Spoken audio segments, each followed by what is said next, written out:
I have 17 hit points. I should have had like 15 last week, but we won't need to go there. And we are live. Oh, Hello, everyone, and welcome to Final Call, the last Sunday, or in this case, Saturday, Squad, a monthly gathering where a group of authors assemble to dive into an imaginary world, assume the roles of their characters, face grand evils, and hopefully have a grand old time doing so.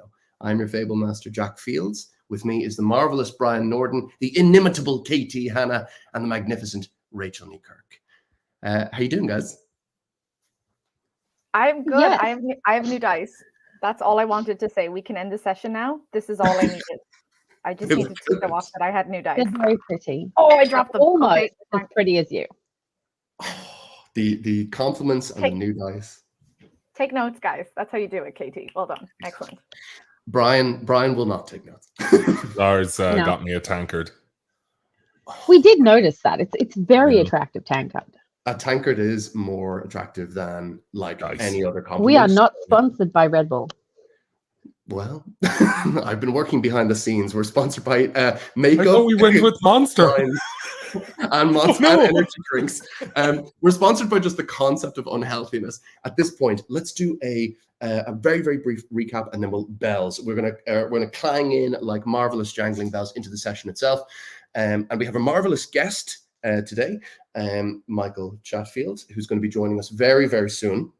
But for now, let us talk about last session.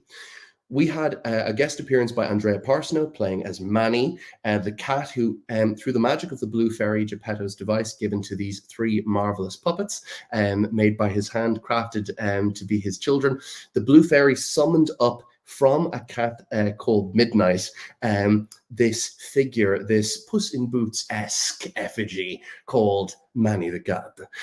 Speaking with a marvelous Spanish accent was Andrea Parsino herself.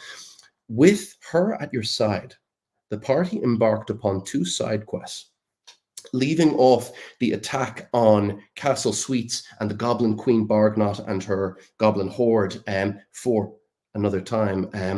They embarked on the Whiteswood, facing off against Domhnall White or Domhnall Scryer and the Scryer family, a family of dreadful individual ghostly creatures who had many riddles for the party. And the party responded, not with answering the riddles, but with mostly just really fabulous violence, leading to ultimately the destruction of the White and the gaining of rich and fabulous treasures. The party went on to discover the oven owned by Don Bartolo the Muffin Man, which was infested with a salamander from the fire elemental plane. Not attacking that creature, but instead through the sterling ingenuity of Aetiyen, played by KT, we had this moment where the salamander was able to be coaxed into the party's iron flask to be used later, hopefully to great effect, instead of any battle occurring. At that point, Manny drifted into the cursed amulet wherein Manny's presence lies locked, a curse from the Wicked Witch a long time ago. And the party bid Manny a fond and somewhat potent farewell as night began to fall. And that's where we'll rejoin our heroes. You forgot the bit where we had one goblin left to get info for it, and Brian. No one forgot. No one forgot. I literally was thinking for the last month, do I have to imitate Father's voice to get you to fucking listen? Listen, I see a thing, I smash a thing. And yes, that's a double entendre. So, not the goblin in this case, though. But Leonora doesn't know how to say entendre. Entendre. Entendre. It's a double entendre. I read that in a book, Silver. So, welcome to everyone, and thank you for joining us this afternoon, and we're just going to dive right in. Nightfall, July 25th. Another night in the life of three puppets trying to reach the city they have dreamed of, trying to find the golden canary their father has spoken of, trying to become human. Nightfall, and the stars bore twinkling holes in the silken black above. And the moon is large indeed, a big white passenger in the carriage that rides the long road of evening. In the aftermath of their feline ally, Manny's departure, The group stands together in the abandoned oven of Don Bartolo, the Muffin Man. They have defeated the riddles of a wicked wight and coaxed a salamander from the elemental plane of fire into the iron flask given them by Little Bo Peep, the blacksmith. And perhaps they are feeling a swell of sweet success, along with the melancholy of, for now at least, losing a friend when some mahogany instinct in your marionette skulls tugs your gaze east. There, in the distance, where the town of Calumny lies, rises a thick plume of smoke. Orange flickers like the candlelit guts of a paper lantern fluctuate and unfurl at the base of the plume. Dark realization creeps through the wooden scaffolding of you. Nightfall and Calumny is burning. What would you like to do? Oh shit, oh shit, oh shit, oh shit. I think that would be Leonora's reaction. Yes. She wouldn't have much beyond that, but it would be a lot of just pointing at the smoke and going, oh shit! Is our dad there? Your father is in that town. Double shit! Fuck. What would you like to do? I'd like to level up so I can have a water spell. And Maybe what not would be your made of character like wood. to do at present? What, Brian? And maybe not be made of wood. Yeah, I know. Maybe. What you got, Gan? What are you going to do? I think Leonora is an act first, think later, as in the case of nearly murdering our only goblin informant. So I think she'd leg it. She'd just start like sword, like axe on her back, book it. Yeah, 100%. And Aetiyen and Silver, you can both see as Leonora begins to take off this barbarian stomping from the oven where you guys are, just straight east towards that plume, that pillar of smoke. What do you got? Do you think our salamander friend would be able to absorb the fire? Question for me or for Silver? Everybody. Silver, wait, no, it's for Silver. Aetiyen, and Yeah. I like to imagine Etiyen's I just look up to the sky, right? Let's ask our godly overlord. That's in another one of Jack's campaigns. Salamanders can absorb flame, right? If you're both actually asking that, you can make either an Arcana check or a Nature check. Your choice. I will do Wait, I'll do Nature. Do you want to do Arcana? Okay, I'll do Arcana. I Nice. don't know what my saving throw is for that. Oh, it's I realize +3. I'm just That's really not good at bad. shit. 16. 16 is good. You need to role play what you wish to be, Brian. This is true. So I do a d20, right? Yes, and Rachel can roll 1d8 emotional damage for Brian. No, she's in the middle of the fucking woods going Yes, in the you're wrong direction because we're the smart siblings. She's like, oh, father, and then runs the wrong way. 15. So, And do I get a plus? Do I Yes, add my plus your to it? Arcana 18. or your Nature. 18. It's so good. So between the two of you with a 16 and 18, you're able to figure out that the salamander itself is a creature that emanates fire. Releasing it upon the town would only make things much worse. Okay. I rolled 7 on emotional damage. I just want to let It's everyone devastating. know that. could you make her, do a roll for her sense of direction? At this point, you guys I tell can me what you're see going to do. So I imagine that only a few seconds have passed. Leonora has taken off the two of It you. doesn't take her that long. What would you guys like to do? The town is burning and time is ticking. Dude, I'm the most indecisive person in the world. Send I'm an sure your animal. father would appreciate Send an it. animal to see, a fast animal to see Okay, what's happening. let's telepathically link with an owl. Maybe 3 no, miles that- away, which we found out last time. Let's do it. Let's do a crow. Let's do a crow because the owls would probably be asleep. It's daytime, right? It is currently nightfall. Oh, okay. It's an owl then. We're going to use an owl Okay. and we're going to link with it. And it's pissed because it was hunting, but it's like, I'm like, dude, look, there's a fire and I need your help. So Okay. Lincoln with an owl. Yes. At this point, does it require a spell save, or does it just happen automatically on the spell? Also, I'll assume that the two of you are following after Leonora at the same time. It's a bonus action. Bonus action, but does it say it's a spell save? Does it say it's a check, or does it say it happens automatically? No, it just happens. That works. At this point, Aetiyen, as you follow with Silver after the vanishing huge shape of Leonora storming towards the smoke, your eyes blink. And as you open your eyes again, you can see the world in a strange and bright panorama, the lunar activated vision of a night owl. As the creature begins to swerve its way, diverted from its hunt, as you say, its belly sending hungry imprinted messages to its mind, the creature flies towards the town, where you can see through the smoke, difficult to discern because the owl itself is perceiving things not in terms of, recognizable faces, but it can see shapes. Humanoid shapes engaged in conflict. One creature, it gets the scent of it. It's an earth sign, heavy smell. It's a bear of some sort. Is it the dude who turns into the bear?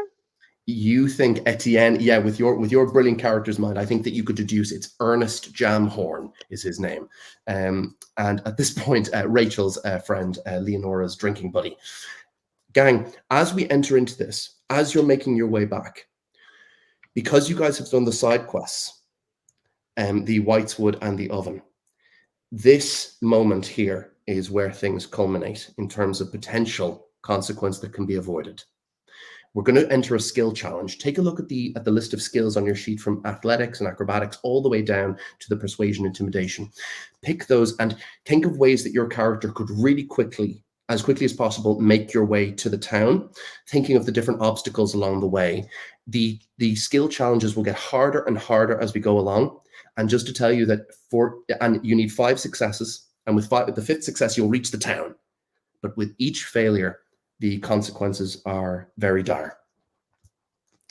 So my athletics is a -1, so I shouldn't be running towards them. That's okay. You can use any of those skills, any of them, as long as you can come up with an excuse to use that skill. Okay. So, for example, I would like to use persuasion to roar at Leonora to be like, that way. I mean, it's like, go that way. You just see a thumbs up. Just the last thing you see, a thumbs up just disappearing into the forest. No, we'd have to roll for it. But would that work? As in, like, would you accept a persuasion of shouting? I would more than accept it. And I think actually, see if she does get guided on, it's enough to spur you and Aetiyen forward as well. So let's hope, let's make a persuasion check. Clearing the path. Come on, Silver. No, so that's a 9. Okay. Do you have anything you can possibly add to that? Each failure here is really, really bad. Okay, so I want to know if Dad's okay. With your owl, as in you're thinking of making a perception check. Well, first we need to resolve Brian's in terms of the actual roll itself, whether or not it succeeds or fails, because I need to take a note. I was thinking of trying to persuade my owl to get a little closer and risk singeing its feathers to see if it can see my dad. Oh yeah, 100%. But Katie, in terms of the actual order of operations, we have to resolve Brian's success or failure first. Okay. No, I got you. But you're thinking along the perfect lines, Brian. Is there anything that you can add to that at all? There is not. Oh, my friend. Okay. As you call out to Leonora, you see her barely even register, and as you look up at the plume of smoke in the distance, you very much get the sense that there is something hopeless happening. And for a moment, your father's voice flashes in your mind, completely imagined, of course. There's no way he could speak to you from so far away, but all it says is, "My son, help me." At this point, Aetiyen, as we get to your role that you're thinking, persuasion's been used. You could use perception. But Aetiyen, I can also tell you something. The smell of the bear changes.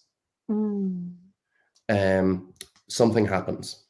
What would you like to do with so is it perception that you're going to use, with the owl swerving down and singeing its feathers, as you say? That's a good skill check to use. Perception. And actually, Yeah, but I because have a really bad saving throw for that. I have a really bad additional. here's the Anyway, thing though, Katie. I actually think it works really well because you've taken an owl. So I'll give you a +3. okay. Just straight +3 to the roll. No need to take the minuses into account. It was clever using the owl. 12. 12 in this case is a success. As the owl scoops down towards the stout fox inn, you can see its roof ablaze and cavorting creatures making dark merry within. You recognize the shapes of the goblins.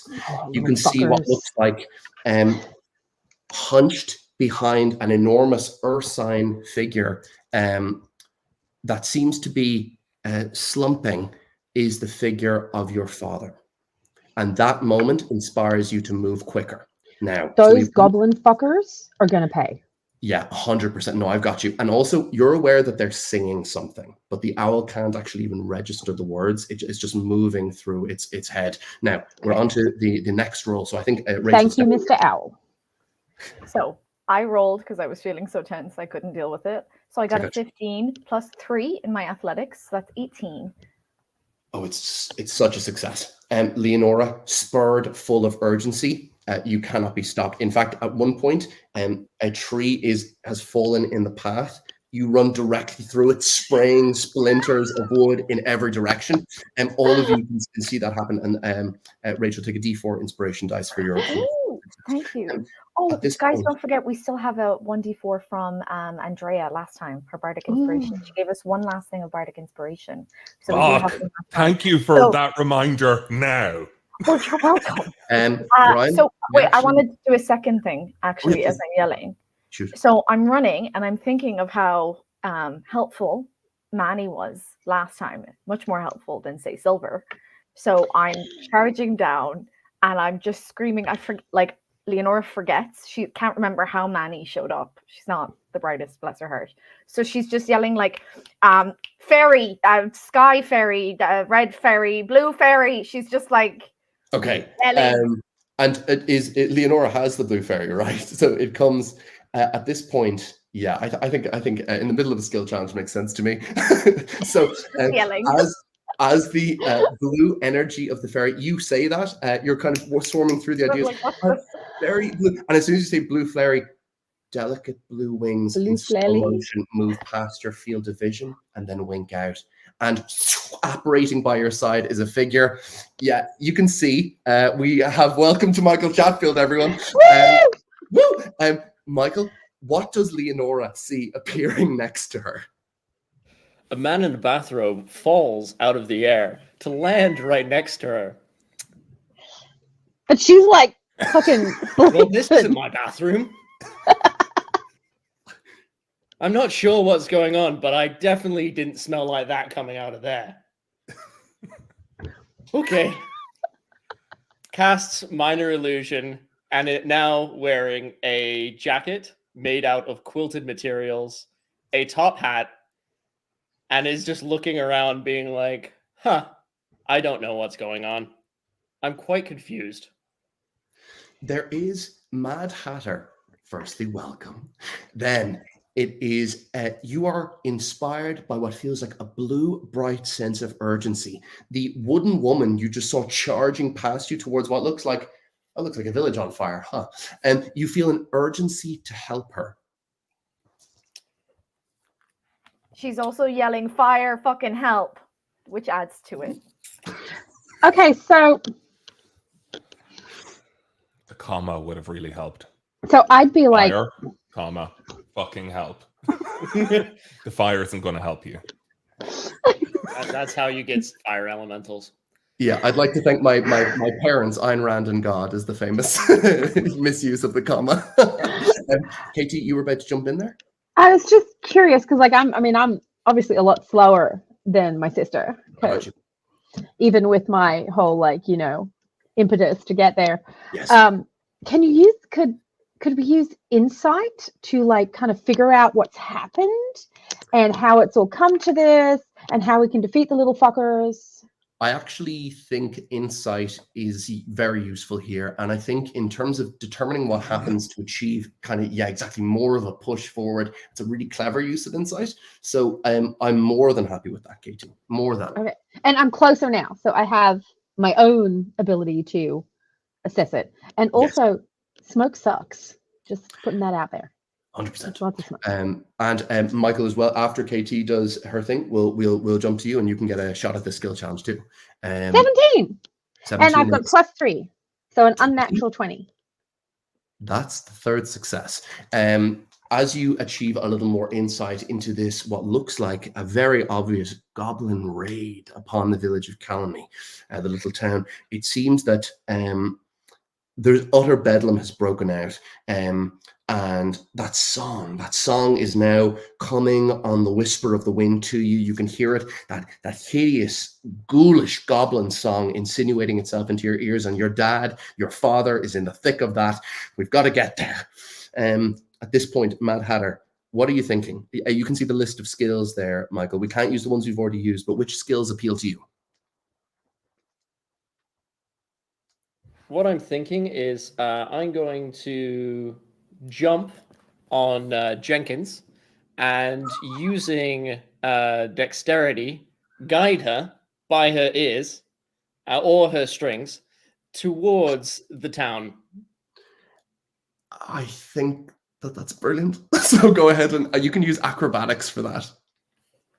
All right. So based on dex, right? Yes, it is based on dex.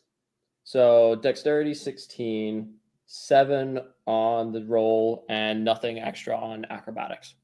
So that's I was actually thinking of using survival on it because it's I need to survive.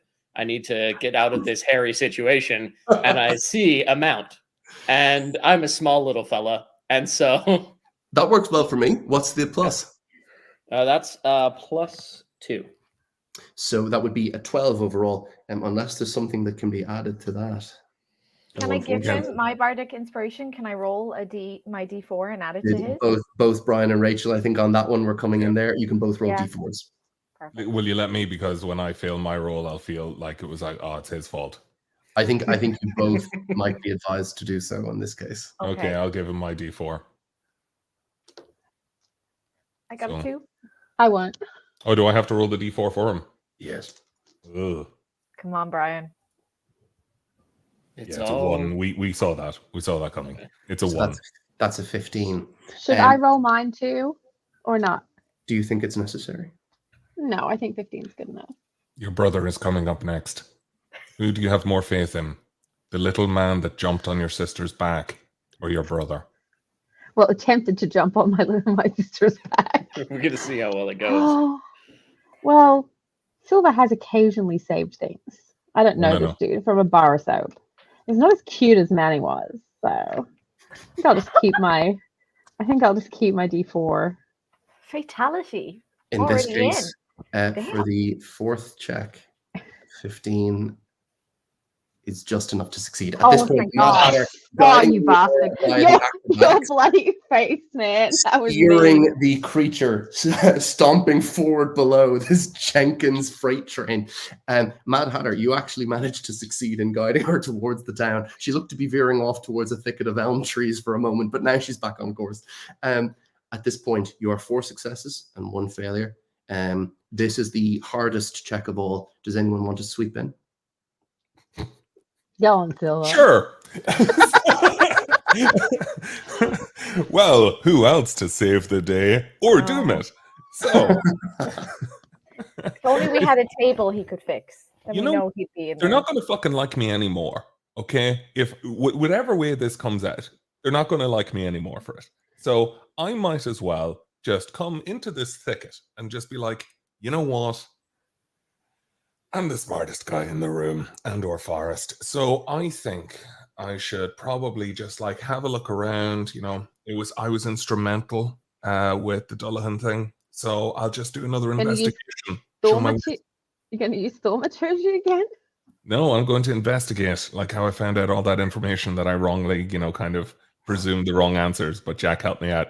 But this time, I'm going to investigate really, really well. Give it a go. Son of a bitch. So what happens if we fail? So, at this point, as you attempt to investigate, my friend, that message that you heard from your father, probably psychically brought up from the own sludgy primordial matter of your puppet mind, but it distracts you completely, my friend. And as you attempt to focus, and as the smoke comes skirling on the wind directly into your face, I don't think Silver's a crier, right? Unless you, yeah, exactly. But It's about to be. I think the eyes are watering, and I think there's a sense of perspiration and a serious internal sweat that's coming from within. I'm sorry, my friend. Dude, we're made of wood. There's no internal sweat. We're starting to singe. I mean, you can. It's yes. actually sap. Just leaking resin everywhere. Leaking resin. I think as out. well. The organic processes of these puppets is under constant negotiation, and frankly, I'm here for it. So, sad creak. yeah, like a sort of a doleful door jam. At this point, the two failures have had their results, I'm afraid. Damn it, my wood is expanding. Usually a boon, now a bane. At this point, does anyone have another skill that they could use? I can intimidate the shit out of the forest. Can you intimidate the shit out of the fire? Because otherwise I don't think it's going to work. I could yell at the fire so loudly it blows it out a little bit. Can I just make this worse? So, okay.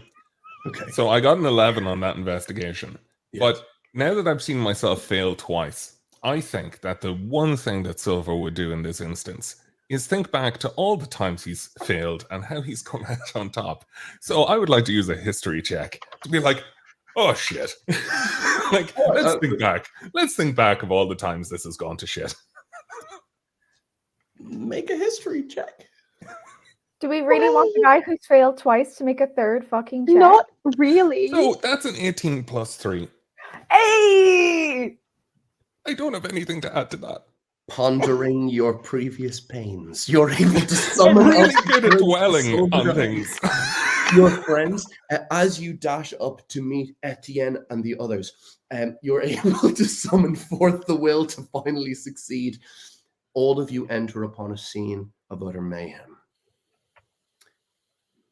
that has just concluded. It seems that with your failures and with previous choices reaching their culmination, as you arrive back with this strange, otherworldly Mad Hatter in tow, you find the fires being attemptedly doused by the members of the village, and areas where the fire has eaten so deeply into the rafters that the buildings are collapsing and gouting up huge plumes of smoke. As the town comes together, Tettlemire Billybugshire rushes up to you. I think Leonora is probably the first through, throws the arms around your leg and says, it's so good to see you, Leonora. They've just gone, but the mayor's dead and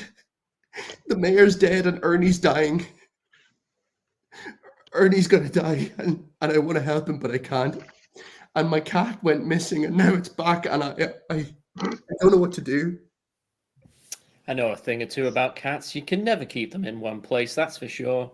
At this point, you can all see, what looks like, that was so good.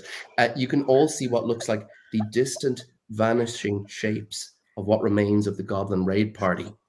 But they are a ragged band as they disappear towards Castle Suites. The majority of the corpses remain scattered around the Stout Fox Inn and in the streets. A few townspeople have been injured, but it seems like the two major casualties on your side were Mayoress Aliforna Upshot, and from inside the Stout Fox Inn, you see a huge shambling figure carrying an old frail shape that he lays into Leonora's arms, and then the crumpled shape of Ernie Jamhorn looks up at you. But Silver could heal him. This figure, unfortunately, is what you could see, Aetiyen, even from here. The goblins took their time with him, Aetiyen, and they hurt him to the point where healing magics of far beyond Silver and the others' repertoire could possibly touch. I won't get into it. I don't want to dwell on it. That's mean. But he's been undone. He's been. What does he say? Yes, he says, maybe where I'm going the next round. He reaches up and touches your face, Leonora. We'll be on. Then say, Leonora, maybe you and I could have. And he falls to the floor. Ernest Jamhorn dead. It's always in the last moments that they say something like that. It's really weird, isn't it? Can I get off now? I love him. Can I also use the cantrip friends? On who? Well, I think Jenkins. It looks like they want to kill him. I think Leonora would not be very happy, just in general right now. She had a bit of a thing for Ernie. There's a guy on her back in a bathrobe. She can feel it. It's a jacket now. No, it's an illusion. So she can still feel the bathrobe. She's not entirely sure if he's wearing underwear. She doesn't really want to think about it. And He's not either. Oh my god. Also, your father is unconscious in your arms. And in my arms. So I think there'd be a lot going on. So I think she'd kind of like shoulder check him a little Heal bit. Dad, off her Silver. back. Shoulder check him off her back. And she'd lean down to Ernie. He was there about the 3 little pigs, was it? Or those were the people he was after before? Oh, do you mean the 3 tieflings he was talking to, and he was chatting a little bit about Rumpelstiltskin? Yes. But he mentioned some friends, didn't he? He mentioned certainly having some friends in the city. Yeah, why? Because I think she said before that she would look them up and help them if ever she could. So I think she'd lean down and she said, Leonora, I know who it is. It's the 3 bears. The 3 bears, sorry, not the little pigs. So I think she'd lean down and say, like, thank you. I'll make sure the 3 little bears are okay. And she'd be very panicked over Dad while there's a man in a bathrobe running around yelling something about a friend spell next to her. Sorry, I would just like to give Leonora the worst disapproving glare because of that shoulder check she did. Ruffled father. And I'd be like, could you just stop being emotional for 1 second? Oh, and let just me be heal him? quiet and heal him. Just heal him. I'm sorry, Aetiyen, actually, you know what? You heal him. You heal I him. can't! Show me Well, how to do I already You know what? would Maybe, have. maybe mend a table. While Okay? this I is would going be on, can I do a arguing medicine with check you. on Geppetto? Yes, you can. Also, can I see if I actually get hit by the elbow or just like kind of whoop, and then like checking him out as like she's like losing her shit? I think Or what if the works so friendship- well about it is that for a moment, Mad Hatter, as you cast the friend spell, for a moment the minor illusion spell remains static. So as Leonora's elbow does indeed hit you, you fall off and the hat stays up floating in midair as well as the jacket. And then a moment later it scoops back onto you. But my friend, you can absolutely make a medicine check. Oh, and Aetiyen and Silver both take a D4 inspiration dice for kick-ass roleplay. Rachel, take a D6. That's a sweet 19 with a +2 on medicine. That's unbelievable. So, Mad Hatter. It's so good to have you here, Michael. The thing is, Geppetto is a relatively frail figure, but there is a strength in the sturdy old fellow that seems to have carried him through the worst of the smoke inhalation. His throat looks to be badly singed. He's certainly took a lot of it. However, there is no wound on his body, no element of puncture or bleed, and you do a cursory check and you look at the huge half ursine, disemboweled, half-human smiling figure, even in death, the figure of this Jamhorn dude that you've never met. But Leonora seems to give a damn about him, I guess. But you look at him and you realize that as the creatures swarmed Geppetto, seemingly via intent, this figure provided a hairy wall that they could not pass. My friends, as the Hatter is investigating this, your father, and doing so, and actually, super quick, just a role-playing moment. Michael, how does the Mad Hatter investigate medically? Is it the case that he's like really gentle, or is he like, kind of? So he's investigating medically. He's not healing Dad, right? That's right. That's right. Although it doesn't seem to need.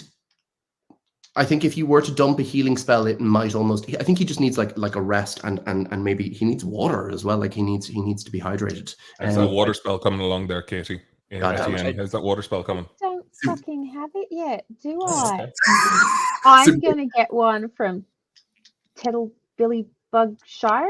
Tettlemar Billy Bugshire. Yeah, well, absolutely get you some water. In the meantime, but yes, Michael, how does that look? How does the investigation, the medicine look? So I've swung around, I'm checking him out, and I'm just kind of, some might say that it looks like I'm pickpocketing him. Not the case, or rummaging around, but, whatever.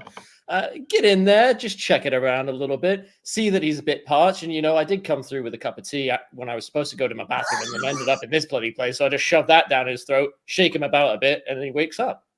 And he says, that was a good fella when I point to the bear guy and then wander off a little bit, just tootle away. Geppetto says in his confusion and in his pain, he coughs and says, Darjeeling. Nice. Okay, so I've come with a cup of water, and all the while I'm muttering, stupid fucking brother. And I get there, and Geppetto's already awake. So I shove a glass of water at him anyway. Oh, Aetiyen, thank you. I don't know why I can taste Darjeeling. Have the goblins succeeded in a kind of... The stranger just poured tea down your throat, Dad. I see.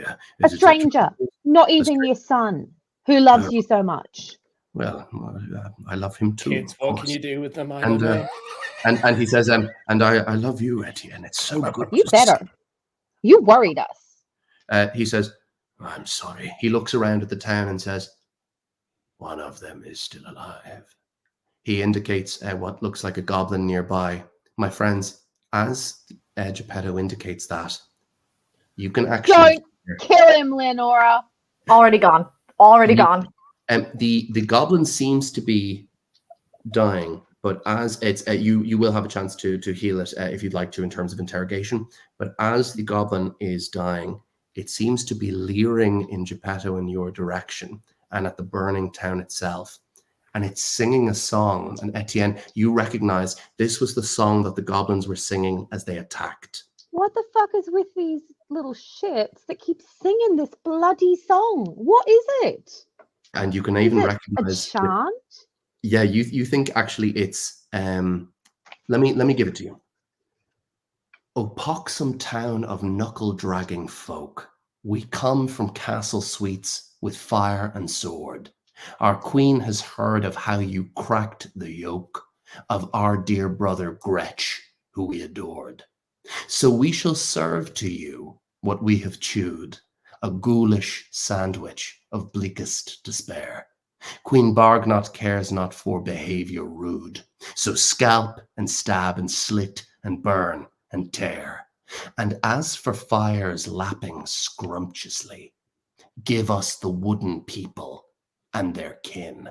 We'll bash and snap and kindle them with glee and stave their maker's rotten head right in. Oh, dude. Rue, we'll make them Rue. I'll give them Rue. Actually, she'll probably give them Rue. What would you like to do? Leonora, you're still holding father. Be careful. If you rush towards a goblin, do not use him as a weapon. So I think Leonora would be kind of upset between Ernie seeing Dad hurt. Mad Hatter guy, woke him up. So she's like, okay, maybe he's not the worst. Fine. So she's not so good with words, so I think she'd give Geppetto like a little kiss on the head, and then she'd take her axe and say, "Kindle this bitch," and throw it at the goblin. Make an attack roll. Done. To be fair, I think the song just gave us enough information to go on. A Oh 1. my god. That axe was actually a boomerang, you dumb bitch. Leonora, in the depths of your, you actually do throw the axe itself.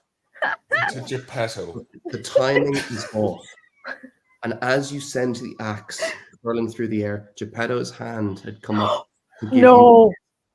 You watch as his little finger on his right hand goes down to the burning grasses of the village. Geppetto looks at it for a moment. He looks at you and says, No, it's all right. It's all. And he passes out. Oh, fuck. His hand is bleeding I freely. just put him back together. Seriously. Come on. So I would like to use Cure Wounds. I would like to. Can I reattach by holding his little finger up to it? Brian, I'm so glad you said that. I think that you could, depending on how high you roll on your D8 for the Cure Wounds. I give him all my inspiration. I give him my D6. Oh, I've got my bardic inspiration I didn't use. Inspirations can't be added to damage rolls or to What about the healing other rolls. one you gave me earlier? Alas, cannot be added. It's just pure damage or healing when it comes to inspiration. Alas, my friends, I'm sorry, but that is how it works. And So Cure Wounds is 7 plus 3. Exactly 10. So exactly 10. As the blood, warm and flowing, drips down on one of Leonora's legs as she kneels down with the father, dripping off the tip of the kneecap, you watch as Silver, quick as a lynx, snatches up the finger, reattaches it, and for the moment, what does it look like? Is there a bright glow? No, all you can see is my hands as I'm like trembling because I need this to work. Yes, I've got you. And as he takes the hands away, only a faint line remains. Now, just for this, I would like to just look at Leonora and I'd be Yes. like, I'm angry too, okay? And this is all our fault, okay? We let them get away. And I know you're angry and I know you want to kill that thing. And I'm angry too. But please just think just for a little longer. Just please. Okay? We can't lose him. She's really embarrassed and she just like nods and is. But I say it quietly. It's just us. Okay? Yeah. She just nods and she says, I will. I got you. I kind of missed the whole finger chopping off thing because I'm trying to like get a grasp of the whole situation because that mare was pretty fucking powerful. How the hell did they manage to kill that mare? Would you like to make an investigation check? I think that you would see Aetiyen moving towards what looks like a large, what looks like a manor house perched in the middle of the town. Would you like to pursue that way? Would you like to head with Aetiyen? Sure. Michael, I was asking, did you want to go with KT? Actually, where would I be? So I've jumped off of the Jenkins train. Nearly got killed by the Jenkins train. Saved waterboarded the father. Headed over. Can I go and check out the goblin? The one that's just been hit by the axe. Was he hit by the axe? Because I just saw the finger got taken off. Okay, so is he dead? Not with a 1. Not with a 1. The 1 represents the hurting of your father. It still hit the creature. You could probably. What are you hoping to gain from investigating the creature, my friend? Were you hoping to interrogate? Well, yes, in a way. Got you. But instead, I'm just gonna, have a sneaky checkout. See what's in the pockets. What's going on here. Got you. Got you. That's really good actually. Make an investigation check, my friend. And Katie, how did you do on yours? Oh, Brian, sorry. I was contemplating sending my owl to go have a look at the housey place. Oh, 15 plus 1, so 16.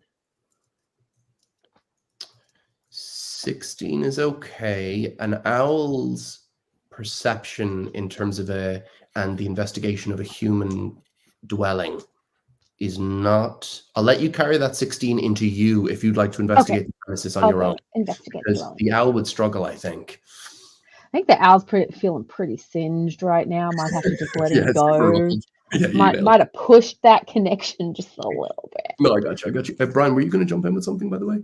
I put in the private chat. It was just an idea. Oh, that's very funny.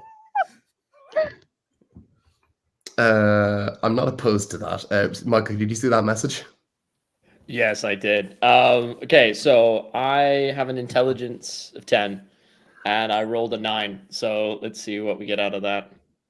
Oh, I see. Okay, a 9. I think you would. No, alas, no gold for you. But it was Brian's message. Everyone, Brian's message was, "Please let him pocket some of Leonora's gold that she gave to everyone," which was very, very naughty of Brian, but excellent, in fact. Talk about kicking a barbarian when she's down. Okay, Leonora's not having a good time right now. That's like his habit, though. She's used to that. Yes, great ride, though. Great ride on the shoulders. Point, on the shoulders.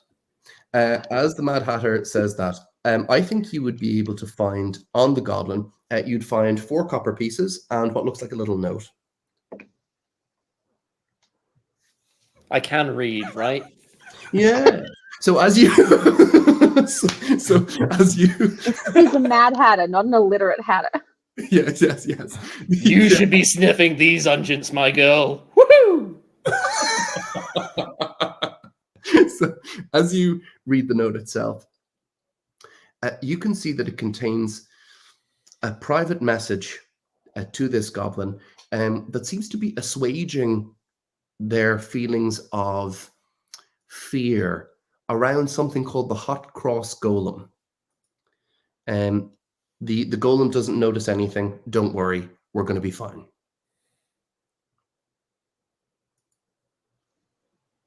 How'd you do on that investigation, Katie? Was it 16? Yes, it was 16. Nice. Okay, a couple of things. So I'm away from the inn, right? Oh yes, very much so. Yeah. You would have been able to end it off. The mayor herself seems to have died in the thick of the fray, back towards the Stout Fox Inn. One of the goblins, not with blade, but with fang, tore her throat clean out. She seems to have been adorned in fighting leathers beneath her mayoral vestments, but alas, not equipped for a fight, so was using an improvised weapon. She had previously mentioned to you a stash of weapons, indicating the idea that she must have been in the inn at the time when the goblins raided. She didn't have time to go and get her things, and paid her life for the protection of her people. No more daybreaks for California, alas. No more upshots on this side. But as you investigate the house itself, the DC for discovering within the mayoral house that secret stash was 15. So with a 16, you uncover by taking off one of the bedposts and impressing a secret button therein, you unveil a cellar that leads a stair that leads below to a cellar, wherein you find a stash of magical items. We can give those out now because, gang, we're going to do a little bit of narrative forward here. I think we're going to do. I think we're going to pass through the dousing of the flames, the sort of putting things back together, making sure your father is safe. We're going to cut through all that. We're going to move to the next point of what's next for the group, and I'm going to give you those magic items now. So well done to Aetiyen for investigating that. Okay. Because I'm a nosy bitch. Yeah. I'm gonna call out these items one by one, and let me know if you're interested. Pop the hand up or say that's for me. Okay, the first, what Aetiyen finds first is on what looks like a display. One of those, like in Skyrim or in some of these medieval inspired games, you've got the lovely armor rack. Displayed on that is a series of vambraces, what looks like a girdle with a groin guard and hip guards, and a magnificent breastplate. It's not made of metal. It's a kind of striated lichen populated with bells of fungus, big mushrooms shelving both of the shoulders and coming down onto the chest. And it seems to give off that acrid smell of spores. Is anyone interested in that? I want to be a mushroom. This is. Let me see. Is it light, medium? What kind of armor is it? Because if it's light, the mages should probably get it. Stop cosplaying as Auntie Ethel. Okay. This Listen, it's she comes medium, from me, so some of it comes out sometimes. Okay, leave me alone. It's medium armor. It counts as a breastplate, which is 14 plus dexterity modifier to a maximum of 16. So can anyone make good use of that? Medium? Yes, medium armor. I don't Can I think sniff it? can. Yes. Oh Bad gosh. things happen. No, you're okay. That one's my a special brew. friend. Yes. The way. I don't want to put my hand up in case the next things are better. I know, right? Such a silver. This is both a silver and a Brian thing. It's totally okay. Leonora, Rachel, do you want the armor to keep for now? Just to keep for now, yeah, sure. Take a note of armor of fungal spores. Amazing. I'm a little adverse to smell, but if it was like the fungi armor from EverQuest that did regeneration, see, then I would consider it if it had like I can tell you what if it it does. had, what does it do? Yeah. What were the stats again? Sorry, when you're ready. Take it. So it's the actual armor class is 14 plus your dexterity modifier to a maximum of 16. So if your dexterity modifier is +3, it doesn't go that high. It just goes to 16. While wearing the armor, you can take a bonus action to make the armor emit poisonous spores. So in a 10-foot radius sphere centered on you, each creature has to make a Constitution saving throw, DC 15, or be poisoned until the end of your next turn. Fuck yeah. It's powerful. It is That would powerful. be really good for you because you're a close quarters. Well, that's the thing I was combat. thinking. I'm like up in everyone's shit. Yeah. Like it would, I mean, for me, it wouldn't be that good because I cast most of my stuff 30, 60 feet away. Okay. So Leonora, take a the note only of people I'm going to poison is like Silver, which, while appealing, Yes. isn't very conducive to his winning shit. So Let me tell you about this next one. This one's cool. This is what looks like a great axe. And at the tip of the great axe, the beard is of the great axe itself, the curve of the actual the slicing implement itself. It seems to perpetually drip blood from the blade. This is the Blood Rage great axe. Lenore, Oh, that just it's your screams birthday. silver. That just screams silver. Like there's nothing I've ever seen that I've just felt immediately like, oh my god, that's mine. Well, it could be used by anyone who could use great axes, and it gives you a +2 to attack and damage rolls when you have half hit points or fewer. Wow, think you'd probably take off his entire hand with that axe. Have it. Oh, too soon? Oh, Leonora is actually genuinely upset. Like she shoots you a look that is like, I know you think you're fucking funny, but I'm keeping a fucking tally. Yeah, not too soon. This, merely too sharp. At this point, it is. Oh yes. Okay. So Leonora, I assume, is claiming that. This next one might be a bit more up for debate. However, it's a set of goggles. They are what looks like a set of Tinker's goggles, equipped with several different little lenses. Although they have ensconced on the side of one of their lenses an image of what looks like a hand blasting forth rays from each finger. Hi. Wouldn't that be better for Silva because he's an artificer? This is, let me tell you, they have 3 charges. These goggles. As an action, you can expend 1 charge and shoot a beam of fiery light from the goggles within 120 feet of you. They have to make a dexterity saving throw, or they take 3d6 fire damage, and the goggles will regain charges every morning. But the goggles have a chance to malfunction. Yeah, so I'm not a malfunction-y person, especially around my eyes. Bit sensitive about that whole vision thing. Got you. Silver? I'm absolutely taking them. Yes, I would really like them. But a quick question. Yes. Do they work with the mask, the grey mask that gives perception, wisdom perception? Or Yeah, would it be one or the other? These they require attunement, so they take up an attunement slot, but it is they can work together. That's fine. Perfect. Sorry, is Silver going to be walking around with like a fucking mask like Phantom of the Opera and then goggles just stuck in on top over it? Yeah. Yes.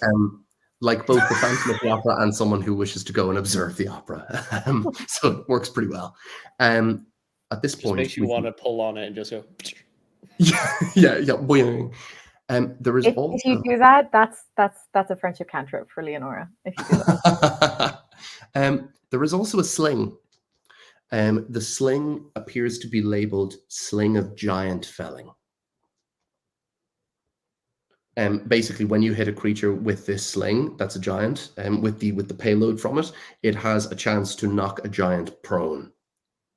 Do you require any type of strength to use the sling? You do not. I don't know if I've got. I think that might be Side Aetiyen. question. Yeah. But if you are of Oh, I can use a smaller sling. race, is everything else a giant? When you're a gnome is no, unfortunately in I'm this always punching above my weight. yes, in this case, it is the giant creature type. Although we can always dream.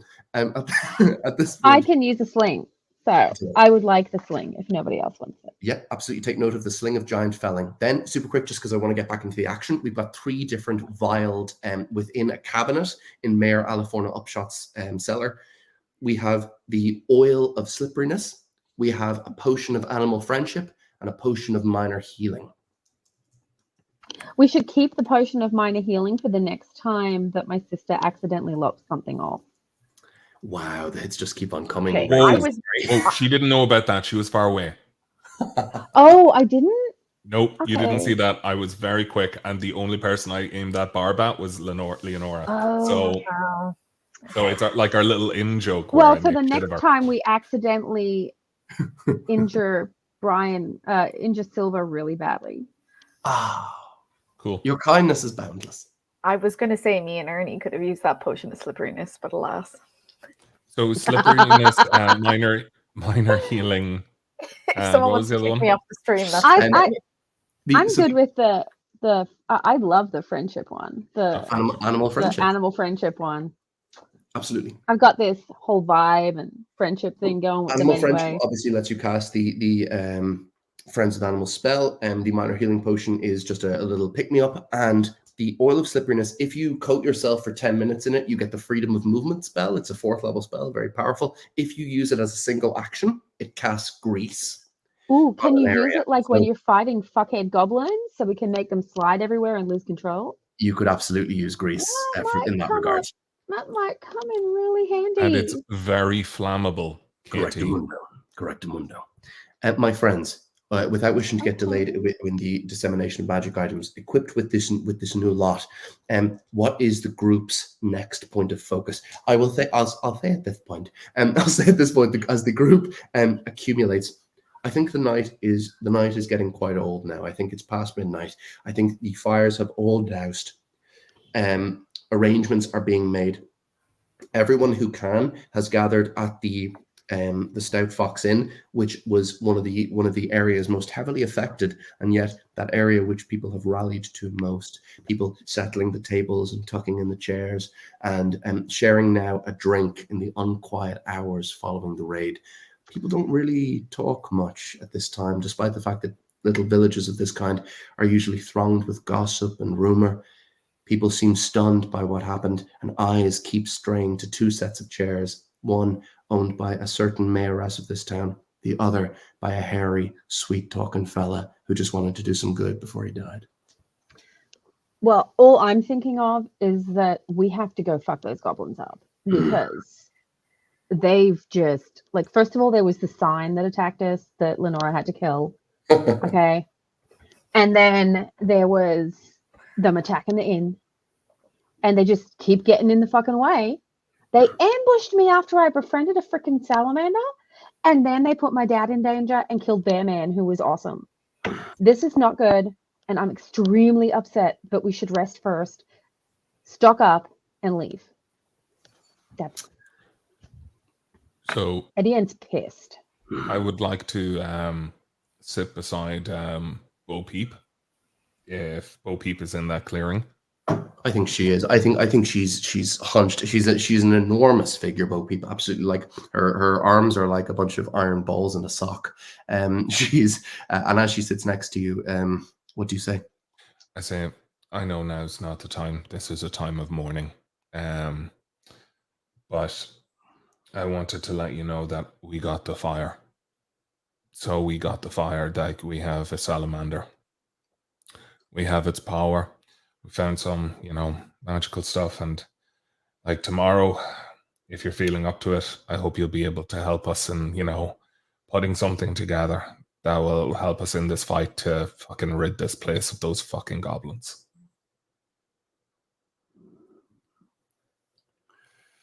She drinks. She ponders. She says, "Duh, I help you." She stands up and says, "Catapult or trebuchet." I just say, like, one moment. Fuck your sling. Trebuchet. Sling on a freaking goblin anyway.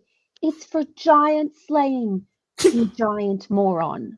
Clearly, she doesn't know what a trebuchet is. Nice. Trebuchet. Bo Peep says, "I will go now. See you in a few hours. Take good sleep. Tomorrow, we take fire and burn." She leaves.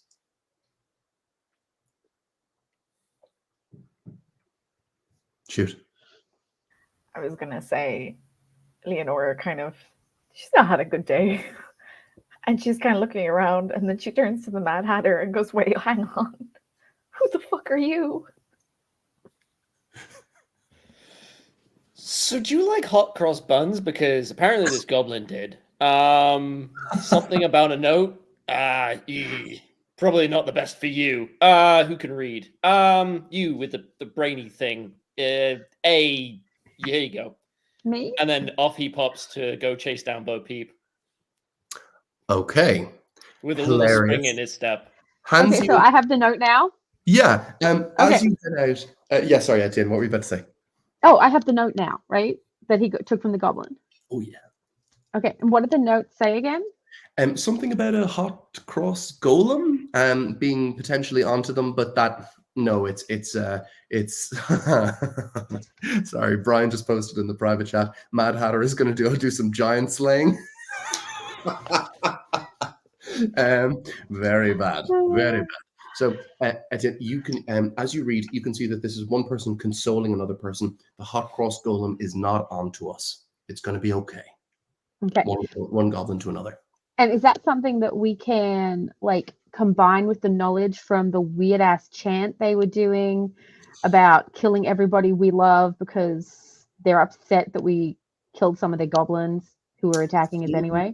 It's a clever line of thought, my friend, but it seems non sequitur. The two don't seem related. This is something that these two goblins had going between them. You haven't heard of a hot cross golem before. Would it be? Yes. Would it be worth asking the people around the group, being like, the villagers? Is in like, we're new to this place, so we don't actually know all of their lore and their history and stuff like that. They might know. I think that in this period of mourning, that's going to take a persuasion check from you, Silver. And simultaneously, I'm going to, while you're making that check, I'm going to cut to. Underneath the twinkling July night, Bo Peep is heading towards her forge. You watch the Mad Hatter head up. Do you fall into step with her? Well, it's going to take me like 6 steps to her one, but yes, casual up top, speed running underneath. Yes. Hi, my fine lady. How are you doing this strong and breezy night? She looks at you. The brows on her forehead, like two unkempt hedges, slowly knit together. She doesn't say anything. She's still walking towards the forge, and so are you. Friendship. The strong silent type, I see. So, these fellows, what's your read on them? And like pointing back to the 3 who were in their discussion over the golem. She looks back towards the tavern over one shoulder. Looks back to you. Who?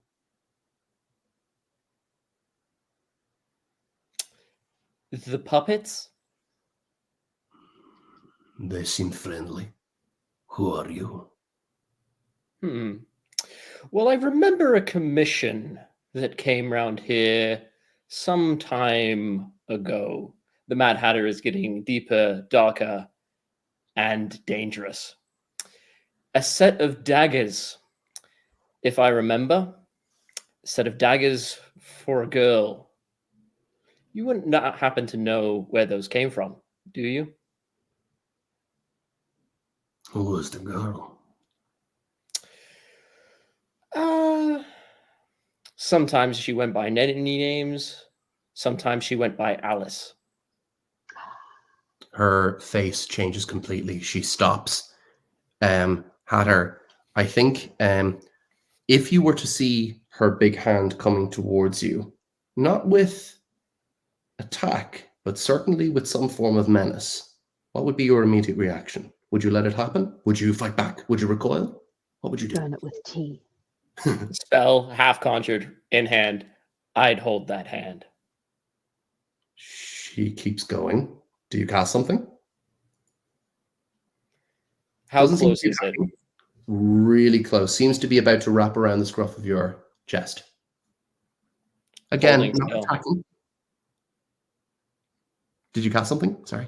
No, I'm still holding. Okay. Closes, lifts you up. You're eye to eye with her. What do you know of Alice? What do you know of my daughter? At that point, we will cut away back to you guys back in the tavern. What was that persuasion check? Oh, fuck the 15. 12 plus 3.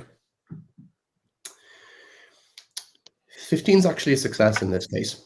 You would find out from, I think you would find out from Tettlemar, Billy Bugshire. The hot cross golem. Yeah, I can tell you. Silver. Come away with me here. I should talk to you. I could use someone to talk to. The cats curling around her ankles midnight and noon, trying to offer some comfort as they can to their clearly distressed owner, their friend. She says, let me tell you what I can. The hot cross golem, seemingly a creation by Don Bartolo the Muffin Man to help defend Castle Sweets, seemingly was controlled by a golem rod, a simple wand-like apparatus that could be used to control the creature. I suppose, says Tettlemar Billy Bugshire, I suppose Queen Bargnot has it now.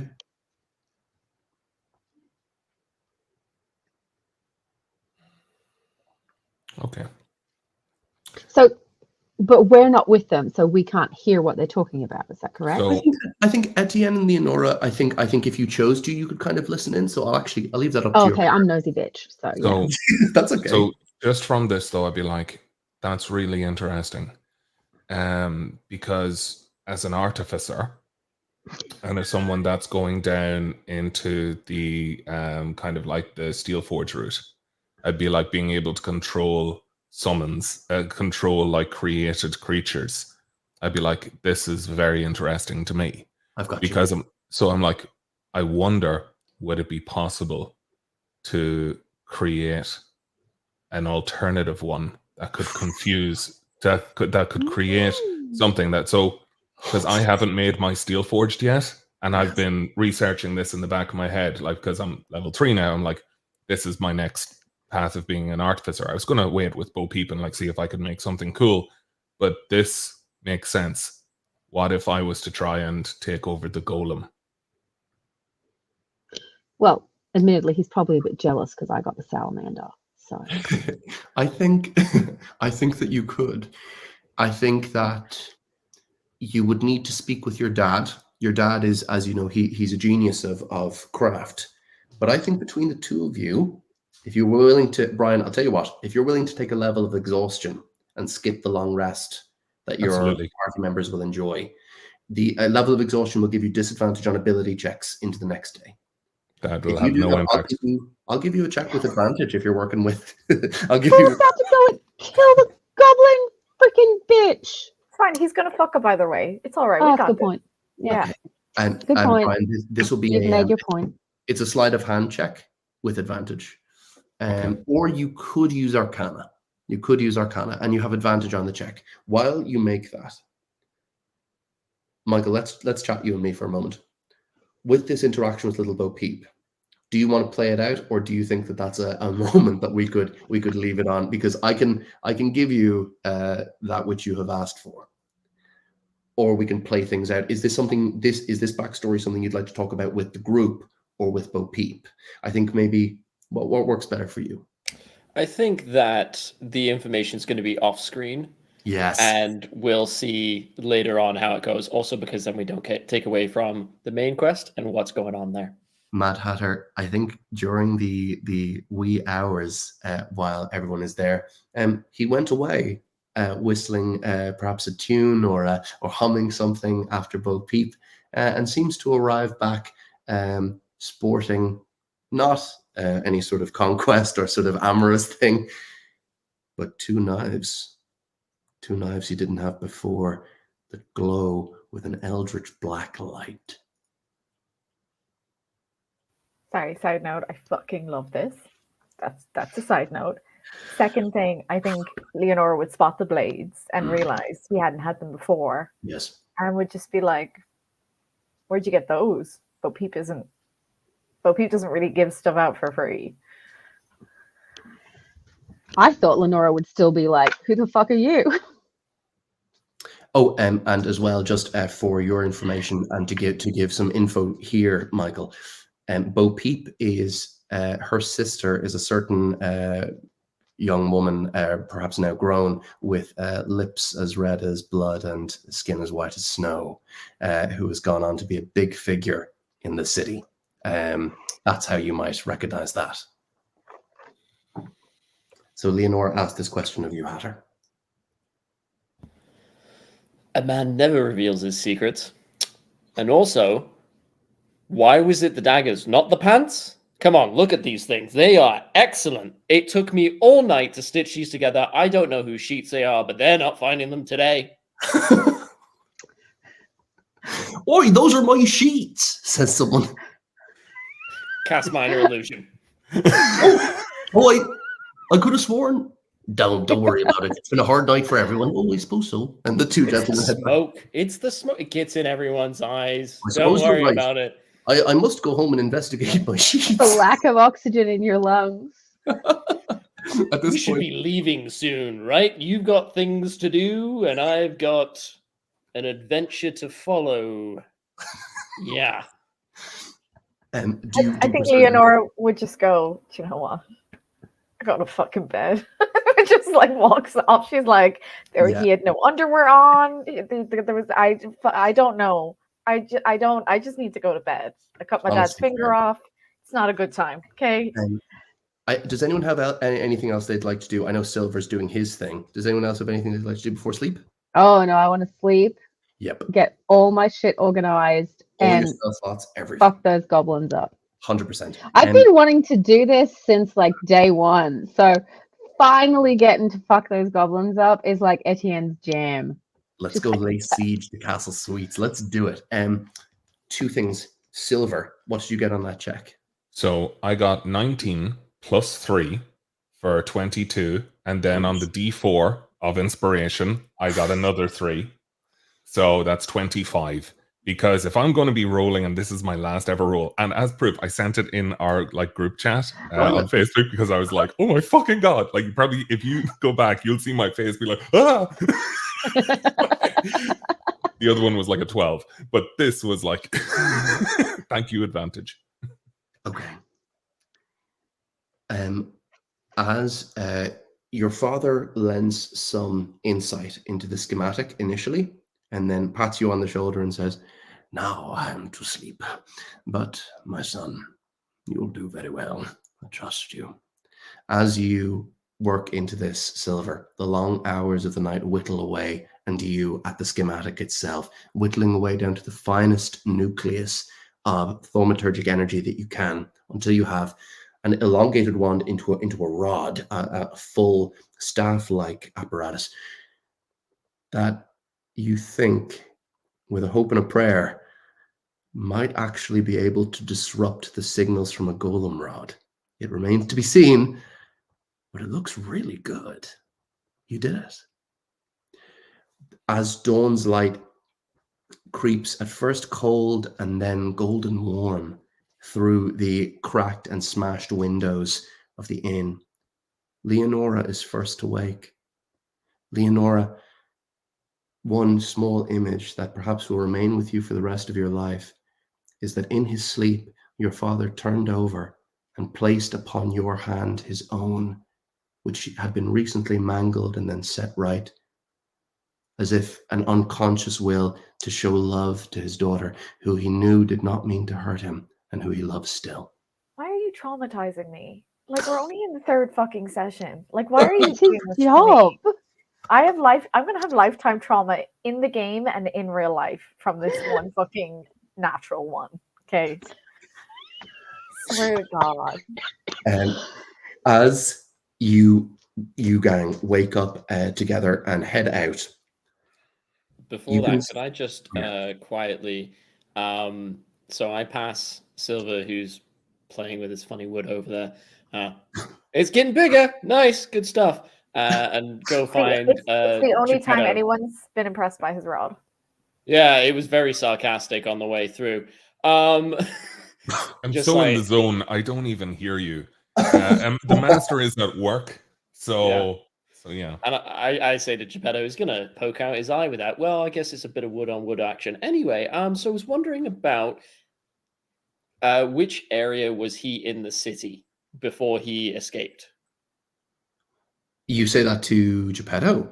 The aside part. So he was in the city. He escaped from the city, right?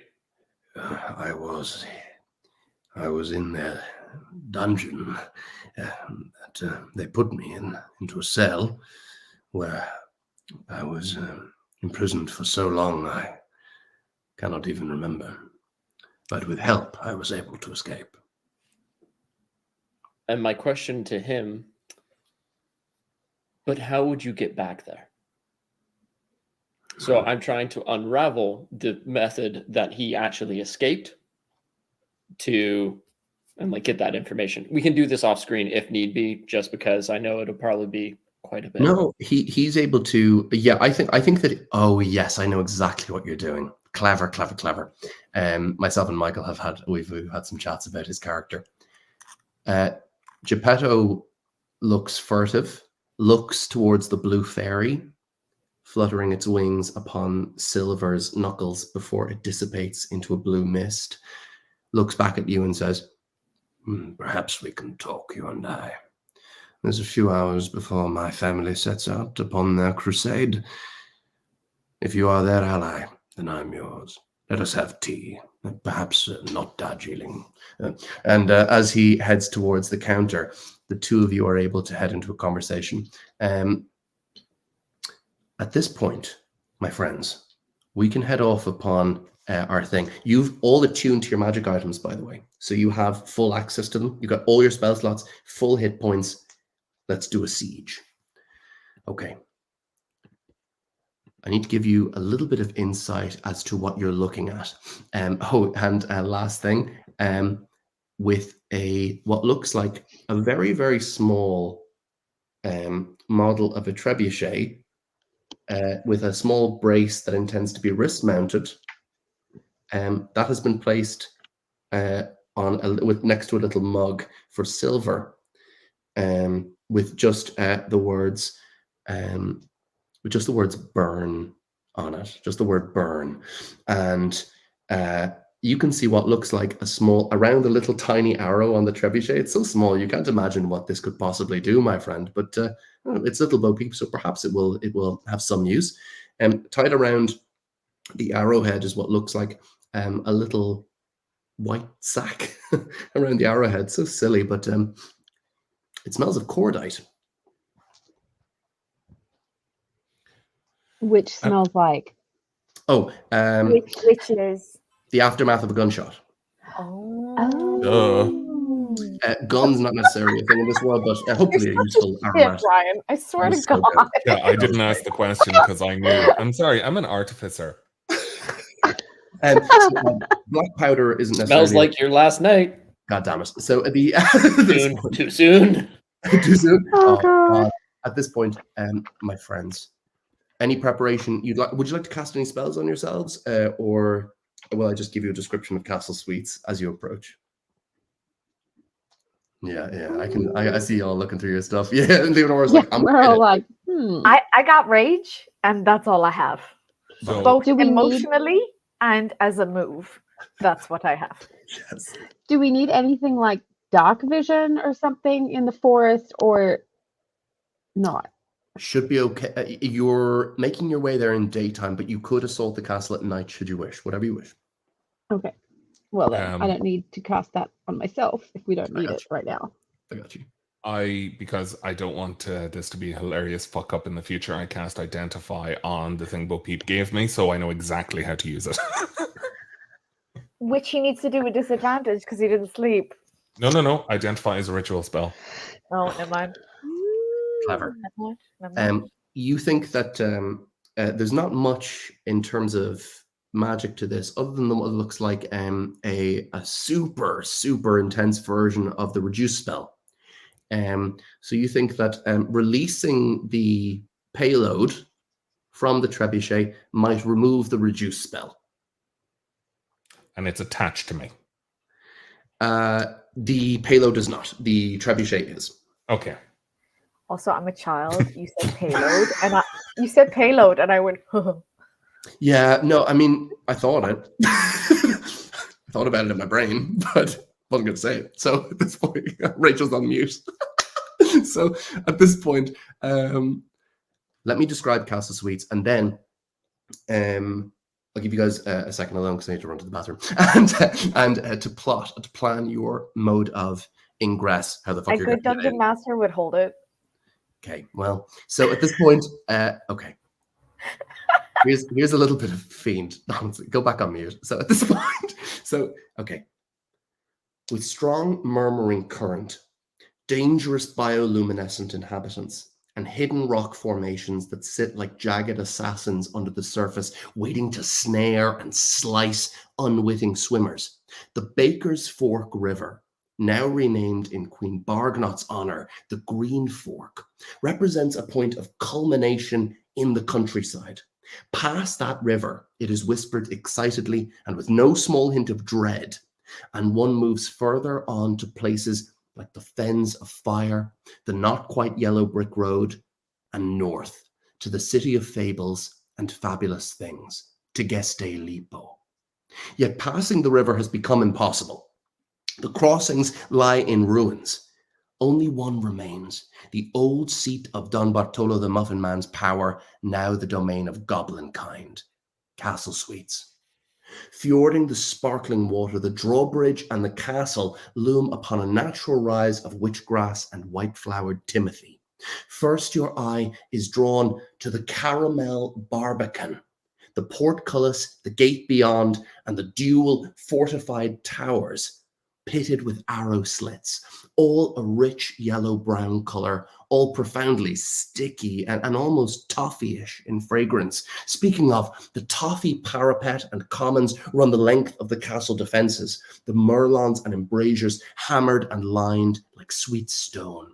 The smell of banana, whipped cream, and crumbly, buttery biscuit wafts to your nostrils, doubtless from the Banoffee Bailey on the other side of those delicious walls. And beyond that, actually visible, they are so damn large, loom the Licorice Tower and the keep itself, wherein lies danger of insurmountable savagery, and Treacle Crown Hall and Queen Bargnot, who ordered the little town of Calumny razed to the ground, who killed Ernest Jamhorn, like he wasn't even a person, like he was nothing, beneath her lank-haired, sneering notice. That is the castle and the goal, and I don't mind telling you there's much to find inside that you can't see with the naked eye, secrets and strange things. 3 puppets and a Mad Hatter. What will you do? As you discuss battle plans, I shall be back in a moment.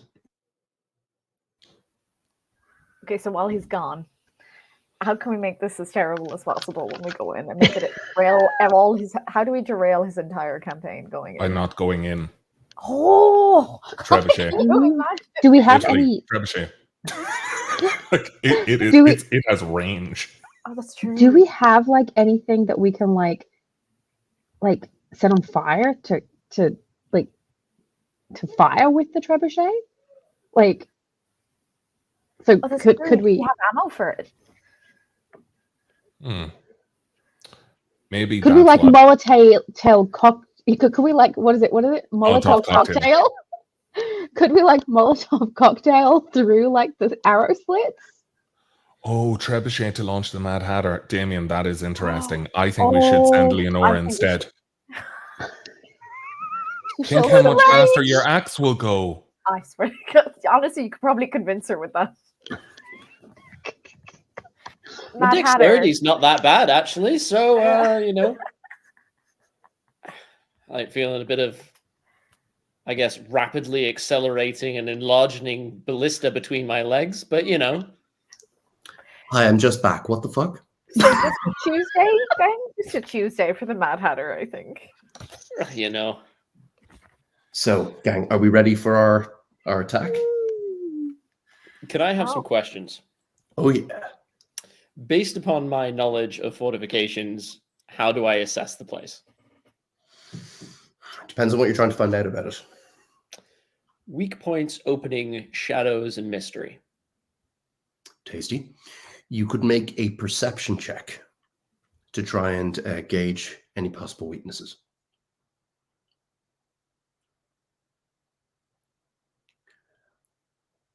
Michael Rowland. So I have a -1 on wisdom, but I have a 16 roll. That's good. 15 is good. I think you could discern a couple things with a 15. First, in terms of the actual crenellations and the walls themselves, pretty impregnable. I mean, they look about 4 or 5 feet thick, these walls. The Muffin Man built these walls to last, even out of their strange masonry.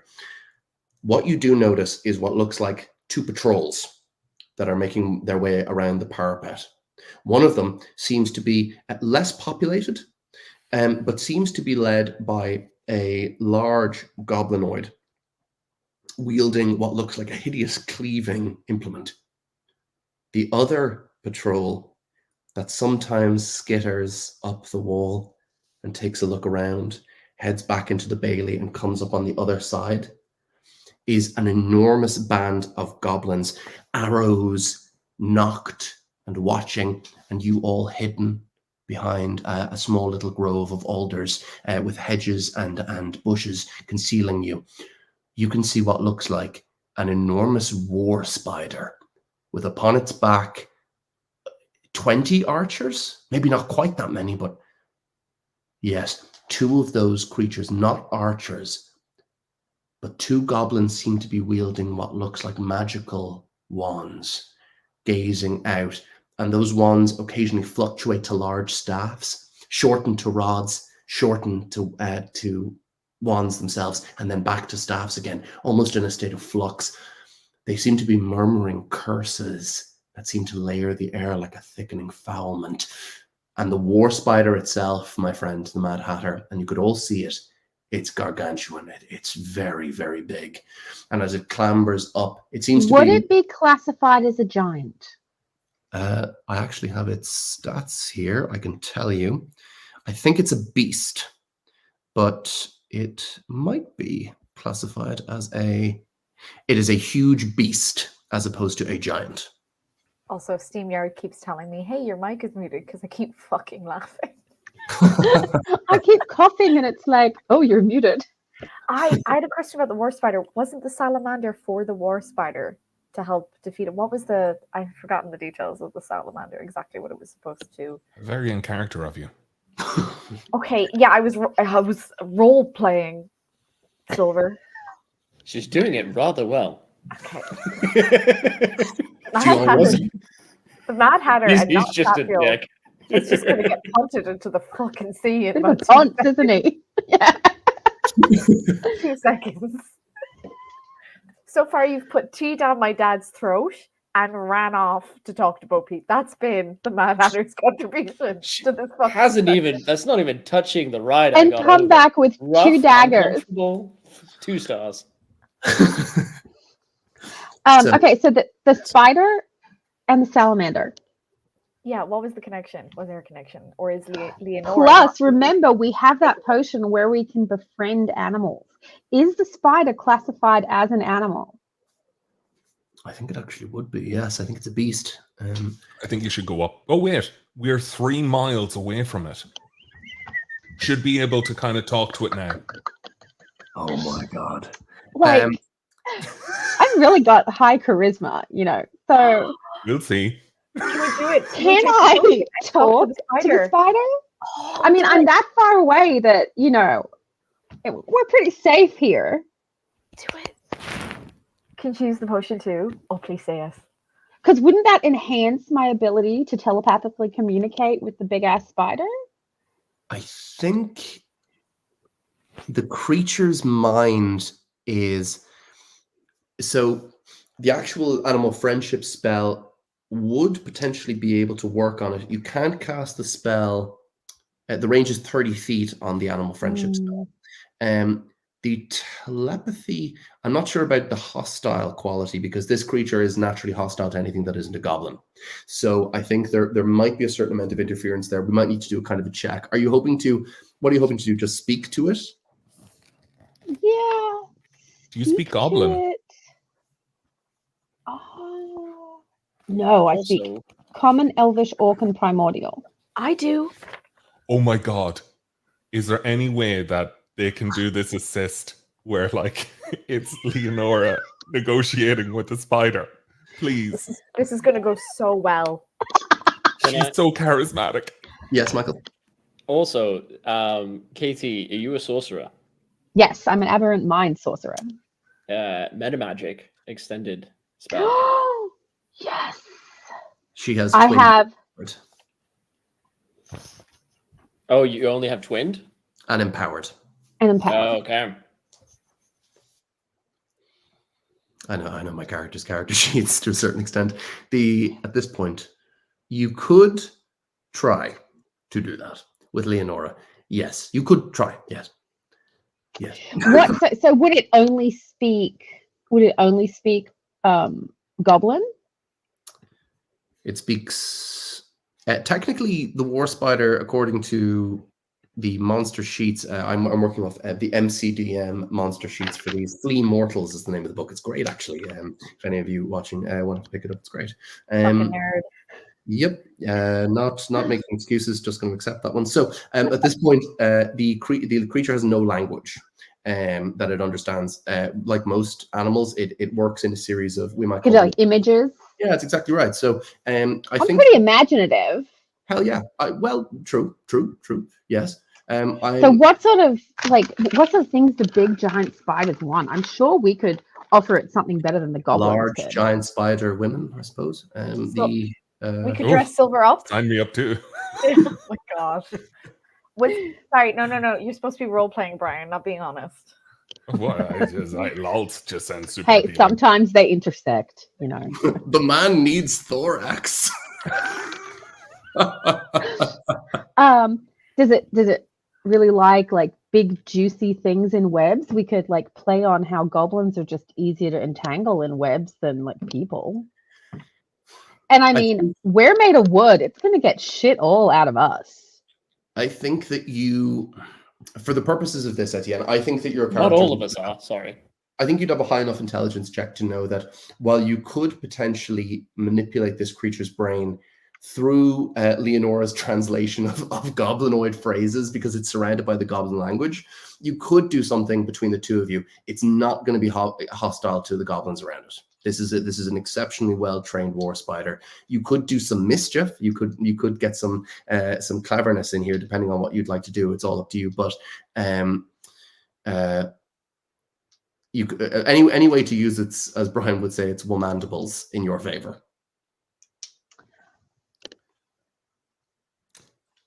I would never use such a stupid term. It's in the private chat, Brian. Don't you fucking obscure. She said mandibles is now a dirty word. I was like, what about womandibles? make a stealth check with disadvantage.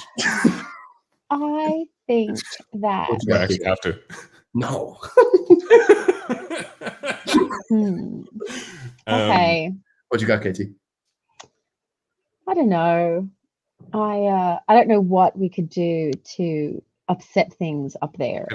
Can I make a We suggestion? could entice it and then befriend it with the potion, so it could come towards us, and then we could befriend it with the potion, or it could just kill us because then the potion fails. Enticing, as in aggravate, would be the easiest of terms, my dear.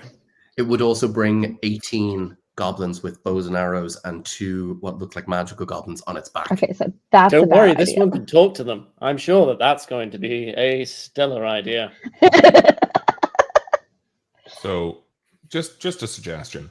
Yeah. Because I know my sister Aetiyen, and I know that she, has befriended that salamander, and that even if the heat of the salamander was used in the construction of the trebuchet, she would absolutely be like, no, we need to set it free, we need to send it back, and blah, blah, blah. So I am 100% sure that we still have the salamander because Aetiyen has a duty-bound effort to get it back to its people. 100%? Yeah, I do. And I think we should launch it with the trebuchet into the keep. I would have to talk to the salamander first and see if it was okay with that. You can ask it when it lands. And be like, it's like, by the way, here, everyone around you are the people that did this to you. Just wanted to check, like, if you're okay with us sending you back home tomorrow. And well, I would ask it first if it's okay with like helping us out a little here, because we're helping it out, because these people are the ones who kind of fucked it over. And so would you like to in turn fuck these guys over before you go home? This is a strong argument. A few images occur to you, Aetiyen, from a blazing bulwark of volcanic images that crack like obsidian glass and then send fire flaking through. You can see what looks like the salamander whelming over goblins, whelming over an 8-legged creature, curling those legs in on its body. You can see it devouring sections of the Castle Barbican itself. And you see the force of that. You get the sense of a concussive flaming detonation. And you get the sense of the salamander dissipating in that burst. Okay, so dissipating, dying, or dissipating, no, going back home. It's going back home. It's going back home. Going back home. You think you have a It's going back home. choice here, Aetiyen. If you wanted a larger explosion that could potentially take out more of your enemy, it would kill the salamander, and the salamander is so grateful for your kindness that it will offer that option to you. Oh. It will simultaneously say that it could have a chance to dissipate, and then it doesn't know where it will go, but that will be a significantly more controlled blast, so that the creature can find something to latch onto in the multiverse. Okay, but the control blast is still pretty fucking destructive, right? Oh, for sure. The other one is just like the first one is like control is a problem. The other one's a problem. I mean, the trebuchet can like do a pretty distant toss, right? It can certainly be impactful. So if we're a good chunk of distance behind it, at least the minimal blast is not going to reach us. Even do you want like a range on it? Even with the control blast, you probably shouldn't be near that castle. The heat is going to be bad. I think we should go all out. Mad I Hatter? think we should, like, let the salamander, just like, be back into the ether. It's what it would have wanted. Don't ask us. I saw the Hatter pop up. Michael, did you want to have an injection? With my extensive knowledge of treacle tarts and cakes, do I know what the effect of said heat would have on the castle? And also, based upon my previous history and associations, do I know of this queen? Queen Bargnot, no. The Muffin Man, yes. And that's why you would know that even if this fire is incredibly damaging, this castle will stay intact. It will not catch fire. It is enchanted desserts that you're dealing with. Mm-hmm. Will they burn? Flambe. Actually, in this case, they are incredibly resistant to fire. Incredibly so. It will definitely impact and scorch, but you actually think the chances of this catching fire would require something red dragon level, not red salamander, even from the plane of fire. Gotcha. Okay. So, but the goblins would catch fire. Correct. Goblins are less immune, as is War Spider. And this War Spider, you've heard her name whispered amongst the townsfolk. Jennifer is a great terror amongst the local communities. She's one of Queen Bargnot's special tools, and Jenny, it's very. She get around the block. I was thinking about it, and in this case, it's a block. No. Okay, no. Okay. You both. Do not take JLo's name in vain. Well, she's going a very circuitous route around this block. I'm seeing, and she's still doing it. She's still Jenny from the. So at this point, yes. And let's. What are we doing? Okay, well, I don't. Salamander, go. But I don't want the second option. I want the first option. I'm not 100% sacrificing the salamander. Yeah, just to appeal to Aetiyen's, heart and stuff like this would be like, don't worry, like if we fail here, they just go and kill Dad and we'll be dead, so we won't know. Oh yeah, but the salamander will be alive. The day is saved. Maybe. You think that the creature could latch onto a whole different plane of existence, the elemental plane of fire, or it could end up in the elemental plane of water, and things could be very dire for it, or it could go to somewhere in your own realm. It's a crapshoot, but it's at least better than perhaps the guarantee of destruction. Aetiyen, with a final friendly and amiable and thankful caress of molten fire upon the consciousness, a sweet burning sensation of friendship, a thank you written in fire. The creature rattles within its iron casing of the flask, ready to be deployed. What happens now, gang? Let's rock. Yeetage. I see. Who is yeeting? So I will activate the trebuchet. Where we are. Can we go like a safe distance back? Because where are you shooting it at? So my thought was to go between the two arrow towers and towards the keep. So you're not aiming at either of the goblin patrols or Jennifer. So this is the thing. Like, where would be the most amount of destruction? Probably JLo. Hitting JLo. Hitting JLo? Okay. Not JLo, sorry. I just got crapped on for saying that, and then you're just like, yep, it's stuck now. Well, that's the thing. Fault, Mike. That's why Rachel's so good at D&D. Everything she rolls is a hypocrite. Oh, no, Jack. That was kind of mean, but also very well said. But deserved. Yeah. Everyone's That was very, very well said. Deserving Deserving of a dab. I love that Rachel's the one who dabbed. I dabbed. I did that. That's fair. It would be What- hitting J-Lo with the salamander would actually be the most effective, right? Yes. Yeah. Okay, we'll do that and try and get rid of the patrols and the goblinage. I mean, the from- spider's not alone, right? I mean, there are goblins all around it. There's like 18 18 on them. on literally on its back, like Oh, those fuck big yeah, let's- elephants. You know those let's elephants take in them out. Return of the King, with those big mounted. Yeah, exactly. They've got kind of these palisades on their back. So a couple things happen. The trebuchet fires. It expands rapidly, growing into this enormous arrow. Even the sheer force of it is enough to kindle the payload at the top of it, and it begins to explode right as it impacts. As that happens, a salamander sends itself furling around the enemy. Everyone roll 5d12. And we're going to add this number 5d12? together, and that's the amount of damage that the war spider and the goblins take. Give me a sec while I get a few more d12s. Hell yes. Wait, everyone do 5d12. Yeah, the damage is 20d12. I'm gonna roll them all at once online, just otherwise yeah. I'll be here. That's Me and Matt. 21 from me. Holy crap. That is 23 from me. So 44 altogether so far. That's very good.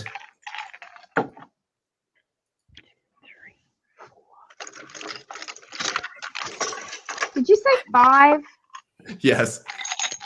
Fuck. Sorry, I love that we can hear Katie in the back going 1, 2, 3. I have a Count. lot of die sets. You don't understand. All right. I Okay, did there we go. 30. That's 5. How much was that, Michael? 30.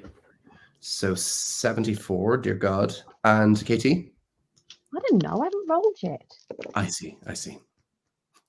12, 11, 5, 5, 1. What's 12, 11, 5, 5, 1? 23, 33, 34. 34. Okay, that's 108 points of damage.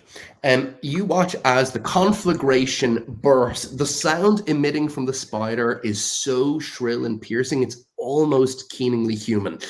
You watch as the limbs go wild. The creature, as a fireball of flailing, burning limbs, its hairs singeing and burning off in a smoky haze. The goblins immediately envelop. There's not even a shriek from them. As the spider falls in this cannon fireball that blasts into the center of the bailey itself, the smell of burnt banoffee comes wafting out, and the second patrol are immediately on alert. They're in a panic. At this point, as they begin to search around for the source of this, we are in initiative. So the players, you guys always get to go first when it comes to initiative, the heroes, and then the enemy will respond. I can tell you exactly how many enemies you're dealing with here.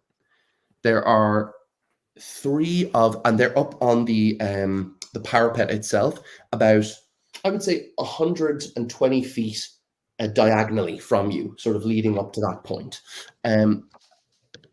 Yes, you can see what looks like 3 of the lesser goblins, the lackeys themselves. You can see 3 of the snipers, and 1 goblin who seems to be carrying an enormous axe. Now, you So guys I can rolled a natural 20 on initiative. for an attack. Yeah, for an sorry. Yeah, sorry, for an attack. If we're going just into, I thought that was for initiative, but we're gonna say that's for an attack. Okay. Aren't Yeah. we like way far away from the walls? So far away. I don't. What is? Do you have a javelin? Yes, I do. In that case, roll with disadvantage. Fuck. It's really far away. Well, no, but I got a 20, and then it's Yes. 13. It doesn't matter. I got a 20. Oh, disadvantage. Shit, 13. Yes. Roll to attack. What do I add to my attack bonus? Strength plus your Oh, proficiency modifier. 16. 16 is a hit. Who are you targeting? The one with the big axe. Yeah, absolutely. Roll damage. Yeah, not the snipers that have range. Cool. Fine. I hit Might one meets of the might. fucking- Yeah. Yeah, do you know, I felt threatened by him personally. Okay, I'm not changing my mind. I'm not a coward. Was it the axe? Yeah, You I know, felt not had the threatened. best situation with those in the past. Okay, fucking Chatfield. All right, you don't need to fucking come at me in the chat, right? Oh, actually, Rachel, because technically, so you would have disadvantage based on the range, but the creatures are also technically surprised. So we'll take the natural 20. So double the damage on the dice roll that you have. Oh, score! And Okay, then add your strength modifier to that double dice. okay, I double it. Oh, I got a Nice. 5, 10. Nice. 1, 2, 3. I forgot to rage. That doesn't count. All right, I'll You're rage fine. next turn. 13 points. 13 points of damage. It's excellent. It's a great hit. The creature takes that without even knowing where it comes from. This javelin glances up towards the creature. You guys are going in a particular, and I assume Leonora, are you charging towards the? Of course, I'm Terminatoring this. This is the only. Actually, do you know what? Yeah. Right before I set off to run, I'm about to charge in, and she remembers what Silver said, and she kind of like looks at him as in like, can I go? Please kill the snipers first. On it, and then she just. Okay, so are the snipers all standing close together? They're within 15 feet of one another. Why? 15 feet isn't any good. Okay. Are any of them closer, like 5 feet apart? There is one of the lackeys and one of the snipers are within 5 feet of one another. You also have a sling. Excellent. You also have a sling. So I want to. So am I like 60 feet away? You could get within 90 with a full movement. Are any of them running toward us? They're currently surprised upon the rolls. Well, basically, I can't do anything then, because You can use your action to do a double movement and get closer for next round if you'd like. but then they won't be surprised. True. Yes. Is Geppetto here? He's not. Stop using his voice. I'm sorry. Is Sorry, there? I'm just. Could you? Do you have an illusion? Do you have anything like that that could maybe make them look the other way? So at least, like, when I get the snipers next turn, there's something just distracting them or something. Is there? I Anything do have mirror image where I can make like 3 more of myself. Yeah, do that. That's a great defensive spell. But You could also, if you wished, you could hold your action for an enemy to get closer and then use an ability on them, should you wish. yeah, I was going to use Dissonant Whispers with Twin Spell and get like one of them and the one next to him. Absolutely do that. Yeah, if 2 creatures come charging towards you all, would you like to do that as soon as they get within 60 feet? Mm-hmm.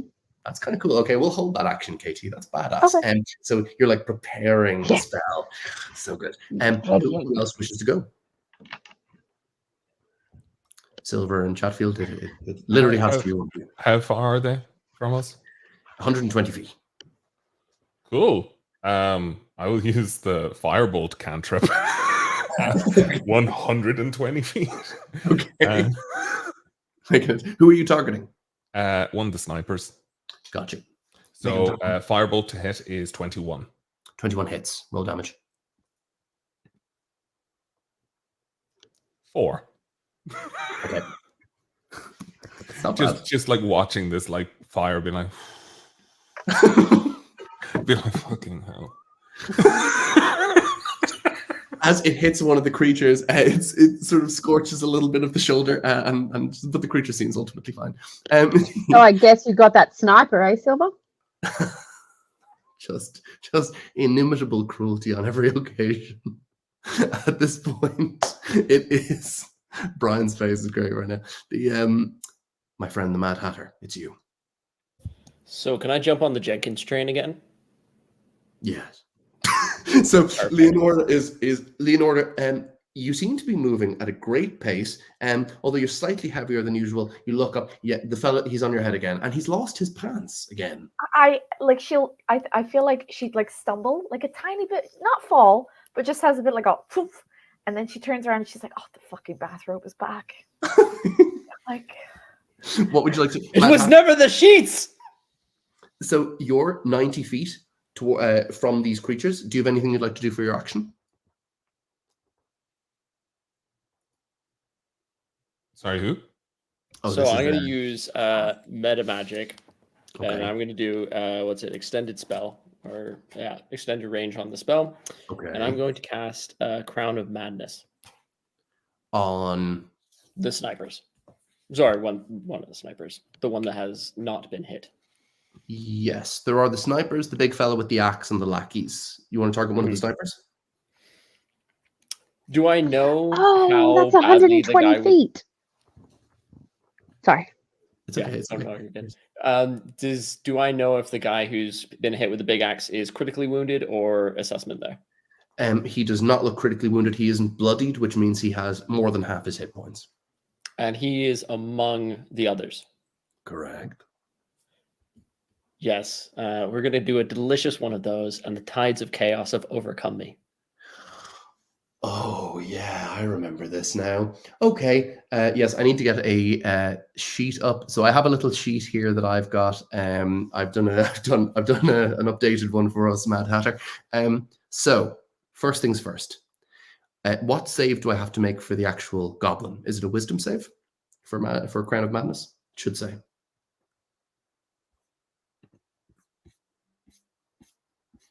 I think it's wisdom. Never mind, it's a 4. So as that spell takes effect, I need you to roll a d20. Sorry, it went and hit the book. You're good. 12. 12. Okay. Let me consult my table. If I turn into a fucking ant or something, I'm so pissed. Don't worry, I'll still ride you. Oh my god. And so Just fucking. it's interesting that we mentioned the enlarge and reduce spells, because at this point, several images begin to form around the Mad Hatter. And actually, we'll have him describe this, but you're going to cast the enlarge spell on a creature that you're in contact with and reduce on yourself. So as you shrink and as Leonora grows, what does it look like, Mad Hatter? As Jenkins grows beneath me, lats pouring beneath my legs, I'm holding on to no longer the ears. I have to keep grabbing. The hair keeps coming, and I am now perched upon her head, going, "What's going on, fellas? Oh shit, not again." Okay, so Leonora, you are twice your weight, and you've grown to a large-sized creature. You do an extra d4 points of damage on all melee attacks. Your movement speed is increased. Enjoy. She has never been happier in her entire life than she is right at this moment. And Mad Hatter is holding onto her hair like he's riding. His legs are not even holding on anymore. He's just flapping behind. Okay, it is the creatures themselves. So we have the held action from KT, which is going to happen in a second. The Crown of Madness. Tell me a little bit about that, Mad Hatter. What does the creature have to do? The effects upon it. Yes, but what? Okay, I will Google. I have D&D Beyond here. A Crown of Madness. Okay. Oh shit. Okay. Wisdom saving throw. A twisted crown of jagged iron appears on its head, and madness glows in its eye. Target may use his action before moving on each of its turns to make a melee attack against a creature other than itself that you mentally choose. Who's it attacking? Is it attacking one of the snipers or one of the lackeys? We're gonna go for the nearest sniper. Yeah, I thought you were going to say that. Here we go. So the spine cleaver is going to. That's great. Okay, so as the one of the snipers turns around and says, "Hey, boss, maybe we should summon the queen." The goblin spine cleaver's axe slices off its head as it turns around. Looking at its fellows, the Crown of Madness guarding its head, and the Mad Hatter, you watch a certain glint in his eye, Leonora, from below. A glint which is perhaps somewhat smaller than it would have been a few moments ago. The creatures, so one of the the snipers is immediately decapitated. The spine cleaver gets an additional save at the end of its turn, I believe. No, you can use your spell to maintain that. So the creature looks around and goes, "No, oh, you rotters. as it begins to scale down away from its fellows, followed by, so the big goblin spine cleaver is now 60 feet away as it scales down from the parapet down to the drawbridge, and the 3 goblin lackeys. Katie, would you like to immediately take your dissonant whispers? How close are they? 60 feet. No. How close are they to each other? Very close. I think they're within 5 feet. Okay, awesome. So I'm going to roll dissonant whispers and use my meta thingamajiggy twinning thing, Okay. Nice. How many can you target? which is 1 sorcery point. Nice. To twin Oh, it. if it's wait, when you cast equal to the spell to target a second creature, so I can only target a second one, That's cool. You can target 2 and of them. it's 1 sorcery point per spell per the spell's level, and it's a first level spell. So Yes, so it's only 1. That's excellent. I'll Okay. roll 2 wisdom saves. You go ahead and roll the damage. Okay. So the lackey is going to fail. Does the spine cleaver succeed? What's 5, 4, and 4? 13. 13. Okay. The lackey falls to the ground, its eyes and ears awash in blood. The spine cleaver grips the side of its head, stumbling forward. It is in dire straits, but still alive. Then it is the sniper's turn. 2 remain. One that has been damaged and one who is not. They will take aim at, in fairness, the enormous woman charging at them. The enormous wooden lady with... Bring it. Bring it. Here we go. That is a 22 and a 23. Oh, yeah, that hits. Oh, yeah. Yeah, that's a hit. Yeah. You can take 12 points of piercing damage as the 2 arrows embed within your pectoral muscles. And that is the end of the creature's turn. It is back to... so Jennifer the War Spider, 18 goblin snipers, and 2 goblin curse spitters have been entirely enveloped in flames and do not get an initiative. They have been completely destroyed. Well done there. Where our salamander friend has gone, perhaps we shall see some other time. But for now, they have served their purpose. It is back to the players. What would you guys like to do? So we haven't moved closer to the walls, right? You are currently 90 feet from the walls. The creatures are 30 feet from. So they are, they're coming towards you. You could potentially reach them this round in melee, especially Leonora. But they're about 60 feet from where Aetiyen is standing. By Okay, the is way, that I the ones that imagine- are on the ground or the ones that are on the wall? You're 90 feet from the snipers on the wall, the 2 snipers on the wall. There are 2 remaining lackeys and the spine cleaver that are 60 feet away from you and charging. What you got? Are they close as well? Within 5 feet of each other? Yep. I think that the 2 goblin lackeys would be, not the spine cleaver. Did I injure the spine cleaver? For sure, he's Is hurt. he the one who's like kind of like this? Oh, he's also got a little crown of iron madness flailing from him. So like some stuff is happening. Okay, so I'm gonna try and just take out the lackey so they're just gone. Okay, got you.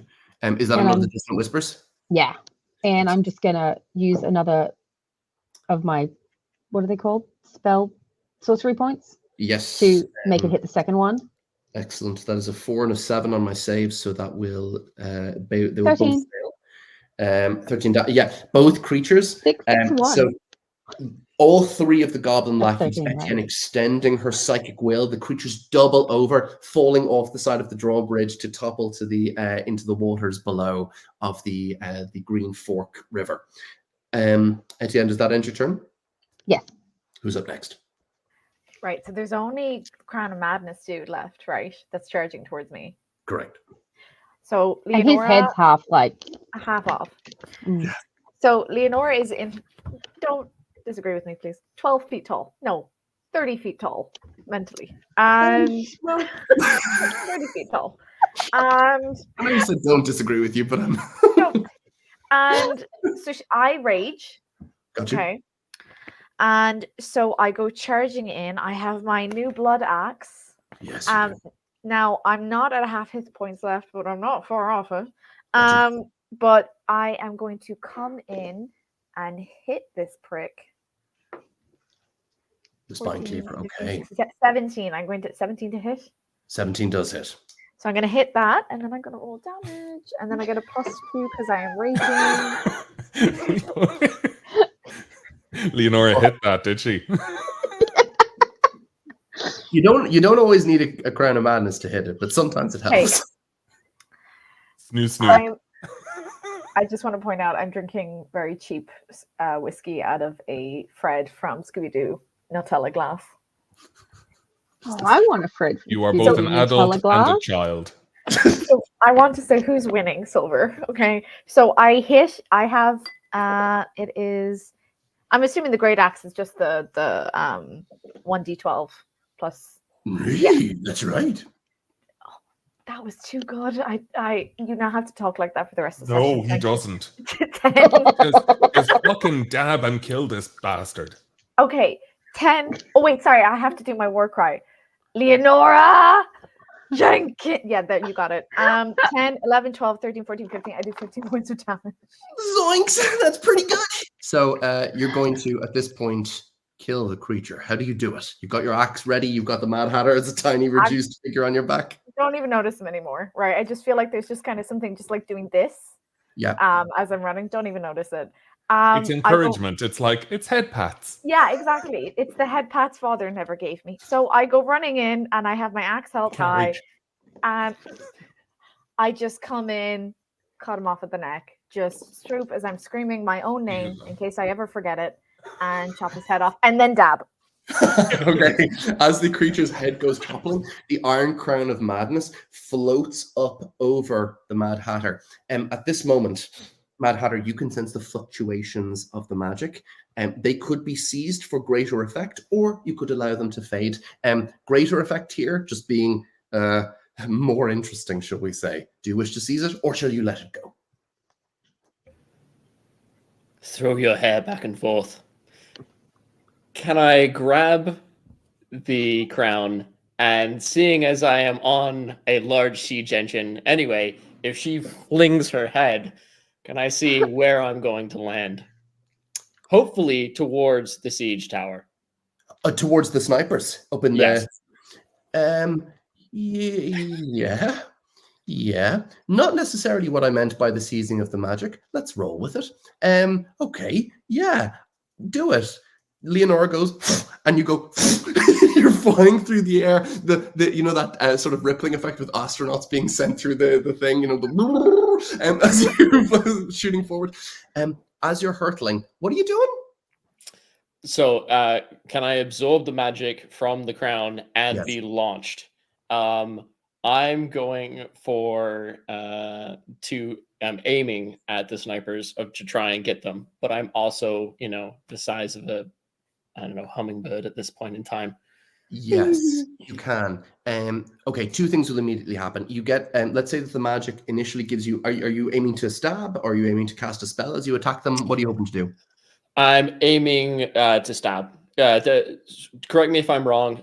Blades are dexterity daggers, right? Yes, that's exactly right. And because you've got two, you can do the one with the bonus action in the offhand. Also, Rachel, go ahead and just, if it's okay, could you roll a d20 for me? And Michael, after you've made your attack rolls, could you also roll me a d20? But we'll get to the results of that in a moment. First, the blades. They go slicing towards the enemy. Go ahead and make your two attack rolls, my friend. So it's two d20s, right?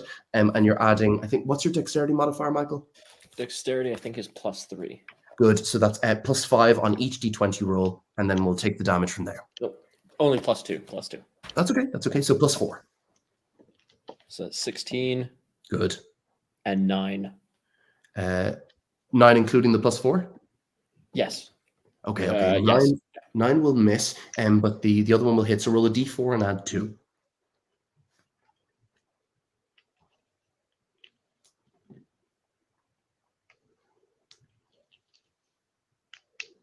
Cut out. We didn't hear you.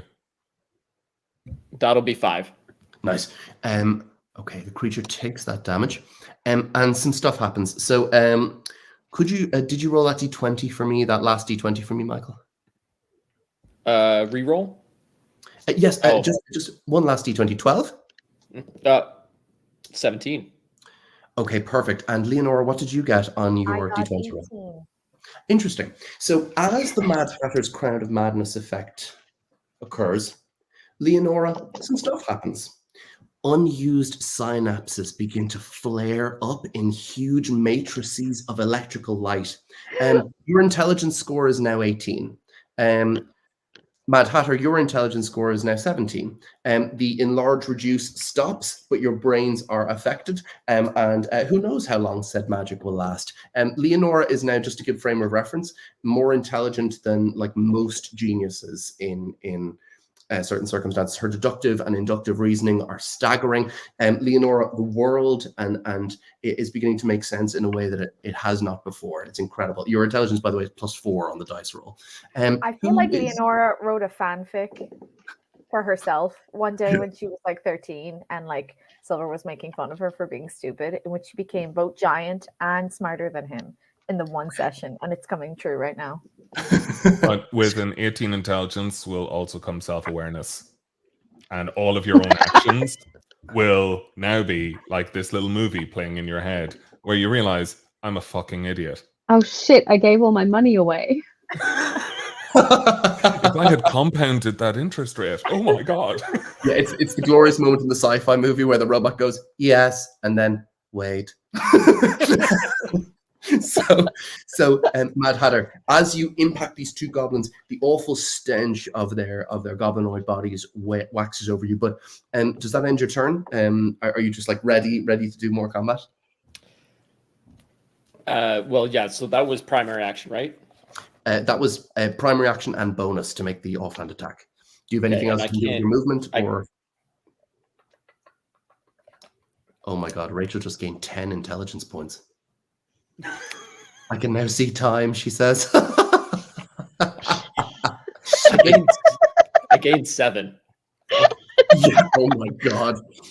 So you're both, I think in that case, I will move on from that turn. Does anyone else have to go yet left in this? Yes, Silver. The last thing that'll happen is actually the Mad Hatter just starts screaming blood rage. Just starts screaming the word blood rage? No, he is just screaming an absolute, like, just you hear this scream, and it is the abyss has reached up and it has made its connection with this man's soul, and he knows the connections have been made, his heart has been ripped out, and savagery is in his eyes. Got you. Brian? Leonora's into it. Yes, I can imagine. Just a heads up. Our relationship has taken a very big turn. Yeah. Hey, we're both really smart and really angry. Let's do it on the walls. So we can eat After this we've killed all these goblins. What would you like to do, Brian? So I would like just for the record, it's just like I'm just like holding on to this like thing I made last night, and I'm like sleep deprived, and be like, I fucking hate this. And I'm still 120 feet because I'm not running. So I'm like, firebolt cantrip again. Whatever's alive. Do I see something moving that isn't an ally? Yes, you do. Go ahead and make the attack. He's also not with it. So he like could very well misfire. Yeah. 16 plus 5, 21 to hit. That's good. That's very good. Roll your d10. But isn't he at disadvantage because only of on lack of ability sleep? checks? Oh, okay. Thankfully. Get fucked. Yeah, as in like so, just like, and I cast fireball for 8 points of damage with this. As the Mad Hatter, as the scream begins to bubble up out of you, as you begin to vent it, echoing around Castle Suites as Banoffee Bailey below you, a lot of bees there. The firebolt slaps into the goblin's face next to you. You see, almost in slow motion, the lower jaw disintegrate as the fire begins to eat through the skull. The firebolt exiting out the other side of the ear. The creature's brain literally excavated, almost like the way a dentist would excavate an infected tooth with the firebolt itself. You watch as the creature's eyes roll back in its head. Root canal the goblin. Yeah. Talk about a rude canal. At this point, you having lobotomized the creature effectively, it falls down into the scorched Banoffee pit below you. This is a fucking absurd situation. Brian, does that end your turn? Yeah. Do you want to move closer? No. Got you. Brian, take a D4 inspiration dice. This is the most silver I can be. It's like, yeah, when the golem arrives, do I want to be under its feet? No, I'll be here. Thank you. Okay, so how many do we have left? Well, it's my turn now. Oh, fuck. The sniper is going to take one look at what's happening with the Mad Hatter and is going to run. The creature, so Mad Hatter, you do get an attack of opportunity. So you get to, so it's your D20 plus 4 to see if you can kill this creature, or it's going to make a gang bolt for the keep to see if it can warn its allies. So if I use Shocking Grasp, because I have Tides of Chaos already in, Tides of Chaos will continue, correct? Shocking Grasp is a cantrip spell. Yes. In order to use it as an attack of opportunity, you would need a feat called Warcaster. That being said, we're here to have fun. So go ahead and use Shocking Grasp as your opportunity attack. Okay, so dice? Yes. All right, let's do D. God damn it. Okay. And So Tides of 10 Chaos on- is still in effect. 10 on D20, and that's Charisma, right? Yes. And so I'm at 18, which is a plus. That's my plus 3. Plus 4 at 18. Plus 4 at 18? Or Yes. it might be. Okay, yeah. Although you're sorry, this is intelligence based. Charisma based because sorcerer. Oh, so good. Yes, plus 4 at 18. And what was the result? Sorry, 10, I think. Believe. including the pluses. No, 14, including the pluses, I believe. No, that's a hit. Go ahead and roll your D8, and then roll a D20 for your Tides of Chaos. Okay, so we got a 7 on the D8, and then Gotcha. Tides of Chaos is a 20 again. Yes, it's a D20. The 7. Oh God. Okay, here we go. 5. What do you get? 5. Tides of Chaos. Perfect. Oh, that one. Roll a D8.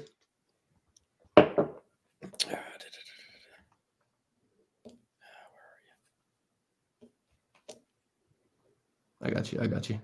Yep. I don't think I have a D8, actually. I got you. Do you want me to roll it for you? Yes, please. I got you, brother. 8.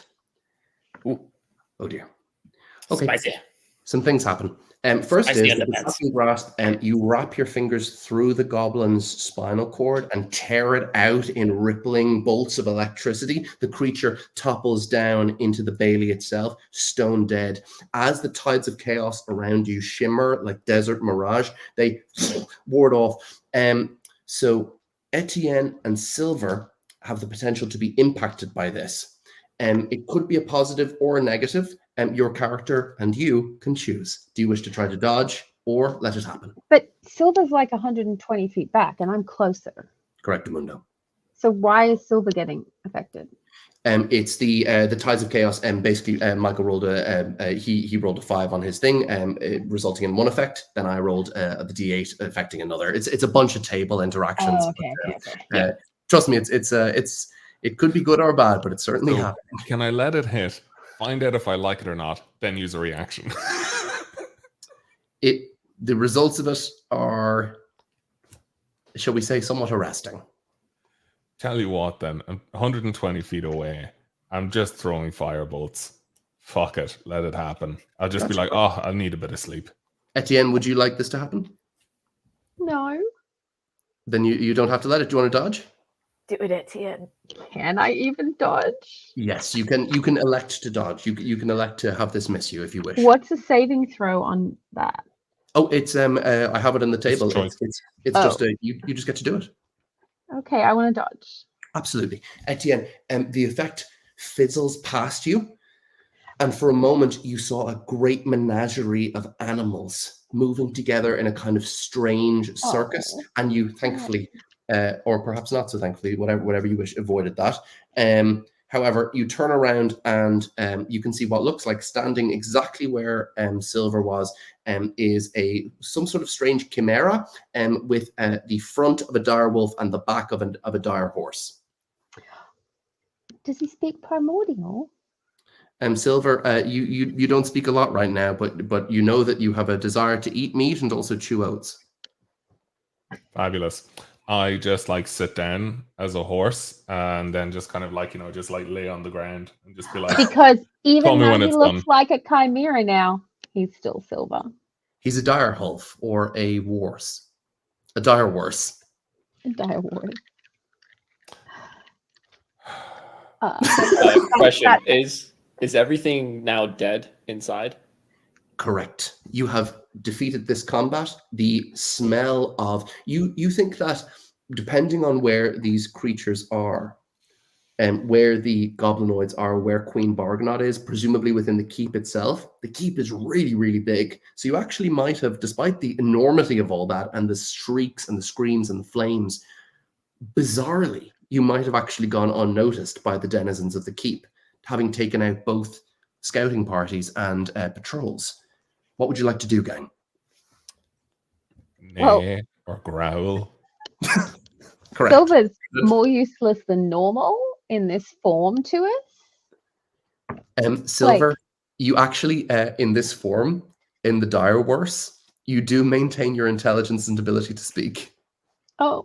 But I choose not to because they don't know that. Okay. Okay. Got you. Right. So now, sorry, excuse me.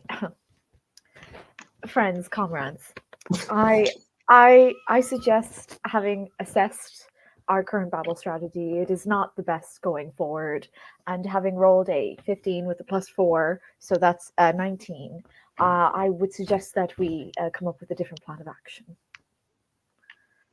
Well, you're on the brain juice right now, Leonora, really so am. you should come up with it, and I'm really proud of you. Thank you, dearest sister. I'm so what proud of do we say with the 19? What kind of battle plan would the now briefly smart Leonora come up with? Well, this is a classic example of waiting to chat to me before you roll. I mean, you can't roll for a battle plan, right? You got to come up with one yourself. Well, I rolled a 19 with my intelligence, so let me. I need to come up. You are able to, while you're speaking to them, you construct a functioning abacus. But aside from that, the 19 goes to no use. Can I access a centipede or something that I can send into the castle to scout it out for me? Maybe a rat, something that can tell me where the fucking queen is.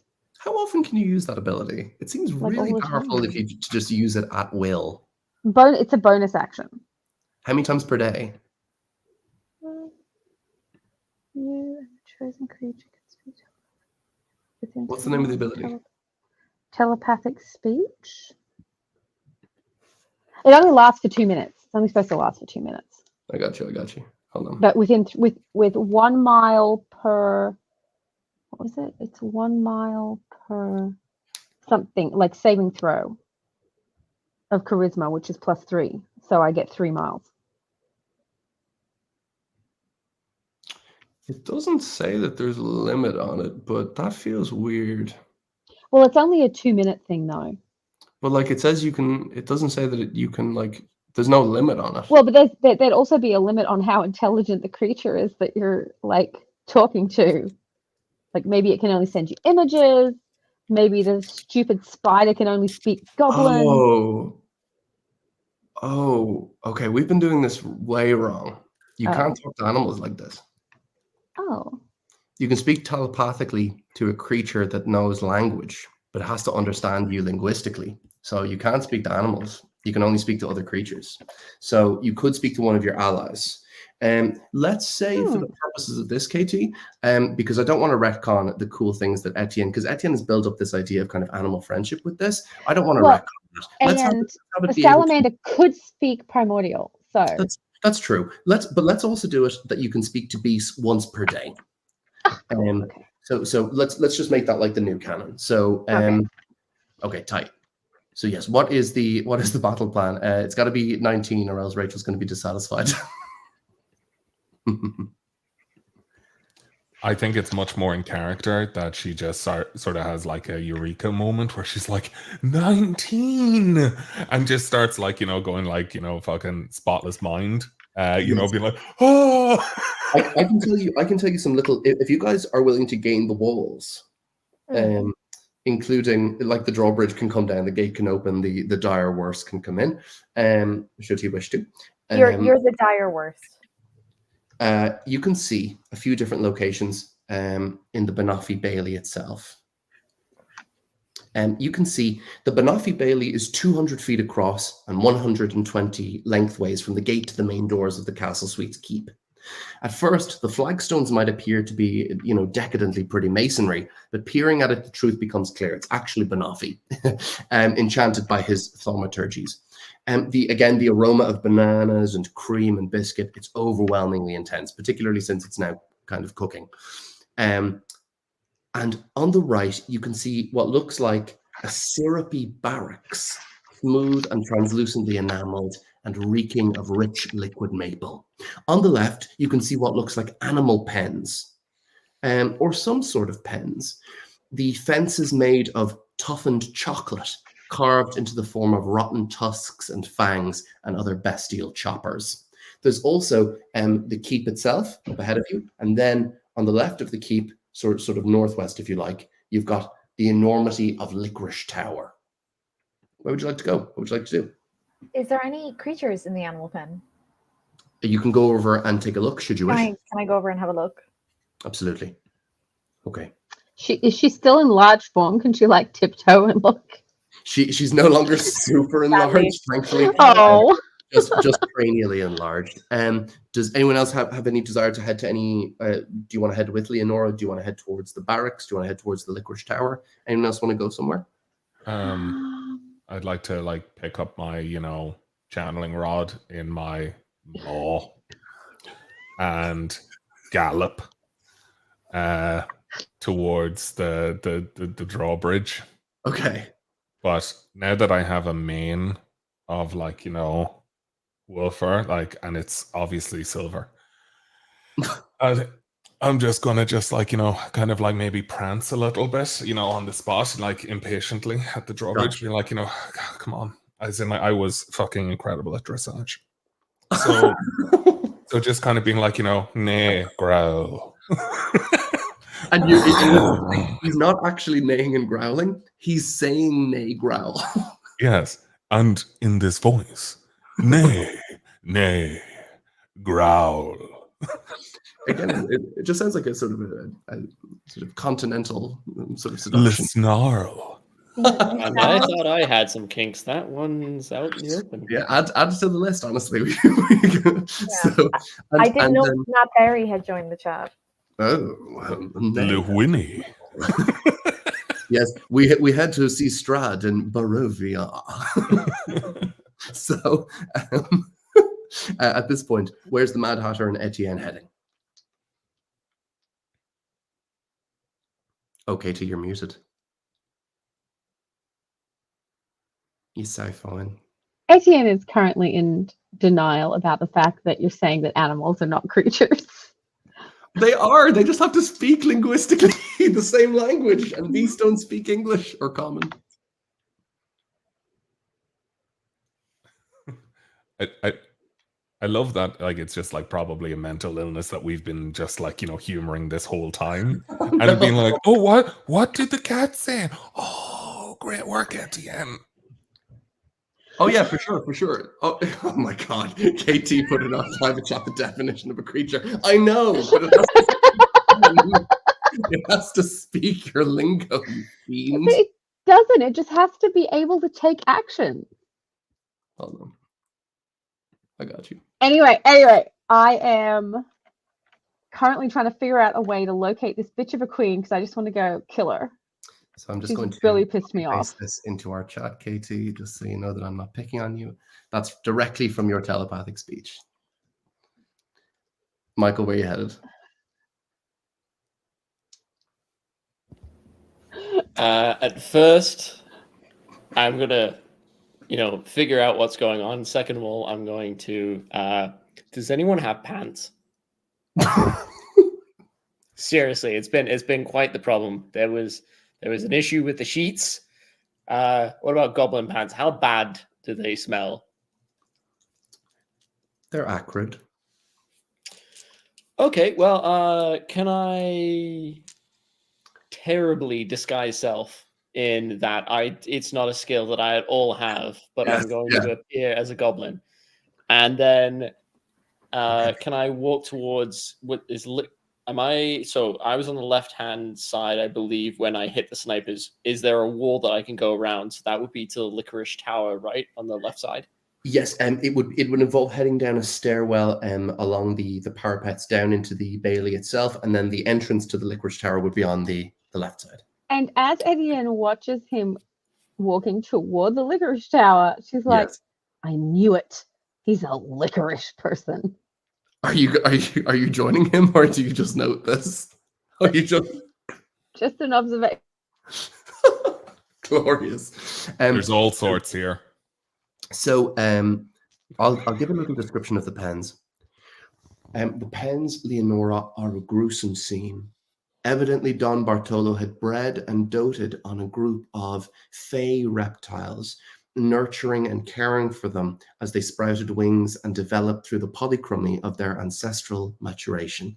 Fairy dragons, as tiny and as ethereal and as unutterably cute as anything, played here in this pen, squeaking rather than roaring, their wings shimmering the air with dust that smelled of fresh baked cookies to make the dawn smile. The goblins seem to not be believers in the gentle joys. It seems the goblins affixed wooden shields to the far fence of the pens, painting them with red and white streaks and a bullseye dot, and lashed the fairy dragons there, and then it seems the goblins played darts. Knives were used, and nails from rusty sheds and lumber hatchets the goblins found. All rusty, all brutal, all cruel. The poor little drakes have been torn to pieces, all except one, Leonora. Orange from snout to tail stump, for his little tail was bisected by a thrown knife not an hour ago. The fairy dragon stares at you with the one eye the goblins have left it with. It makes a noise halfway between a mewl and a moan. My heart. Okay, Leonora would immediately. Can I roll animal handling or something like that? You're gonna touch up the fucking injured Yeah, drake. I am. She's smart. Yeah, to sort of put it at its ease. She Yeah, I forgets her just want- strength and smushes it. Okay. You get You a could one, that's what absolutely- happens. You can absolutely. But she's still intelligent right now. I'm still And intelligent. he's a fucking horse. Like, I don't know how he's saying it. No, I'm like, wait, if he's a bit of like a marish like noise, I'm gonna ask, can I speak mare? You know a mare, female horse, right? So have you Yeah. had a little bit of an extra change on this situation? Drake Rachel- babies. Rachel, roll your dice. I just want to make sure he's okay. I just want to let him know I'm a friend, and I just want to lean down. Oh my god, can I do a Leonora? And just be like, oh, an enemy! Just like start trampling with my hooves. I would shoulder check you into oblivion. Okay, I got a 12. Is animal handling intelligence? Think it's wisdom, but Oh shit. It's Okay, wisdom. well, It's okay. wisdom. Well, I got 12. I think the creature, as you approach it, the creature looks at you, and as you reach forth a hand, it opens its mouth, and a It's gonna bite me. small cloud of rainbow-colored dust emits, and and moves between your fingers and then melts away on the air. The creature looks at you, blinking that one eye, tired and miserable and abused, the poor little thing. If Okay, I we touch my we snout have to against kill a it, can I bitch. use Cure Wounds? You can, as a dire worse, can you cast spells? That's not something in my notes. Let's say you can, Brian, but you do have to Hey, describe it. you let him speak, so True. he should be able to cast spells or do rituals. Yeah, So, yeah, yeah, just yeah. saying. A terribly good point, Katie. He can cast spells, but he does have to describe it. Yeah, as in, like, I essentially just, now you have to imagine this. Like, this is a gate pen, I imagine. There will be some stoopage. So I will, like, be prancing over and then just be, like, a single hoof just to, like, widen open the gate, the pen, being like... Yeah. Like My Little Pony. And then You just, go- like, cocking the head down and just being like, and then, like, small, like, just, like, crouching down and be like, can't. And then just, like go over and then, like, just kind of give that silver sideways glance to Leonora to be like, really? You tried to heal it? But even better than that, my voice in dire wolf form being like, really, Leonora? Really? And then I just, like, put my snout up against it and cast Cure Wounds. I don't even think you have to roll. This creature's hit points are so low. I think that as the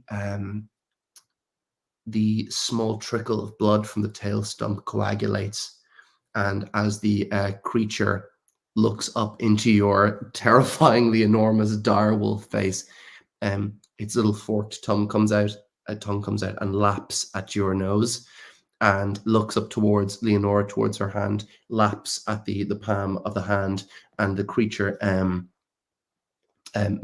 emits an almost a little squawk of gratitude, almost a What was that? I didn't hear it. you fiend. Do you guys have anything else you'd like to do, or will I cut over to Mr. Chatfield, the Mad Hatter?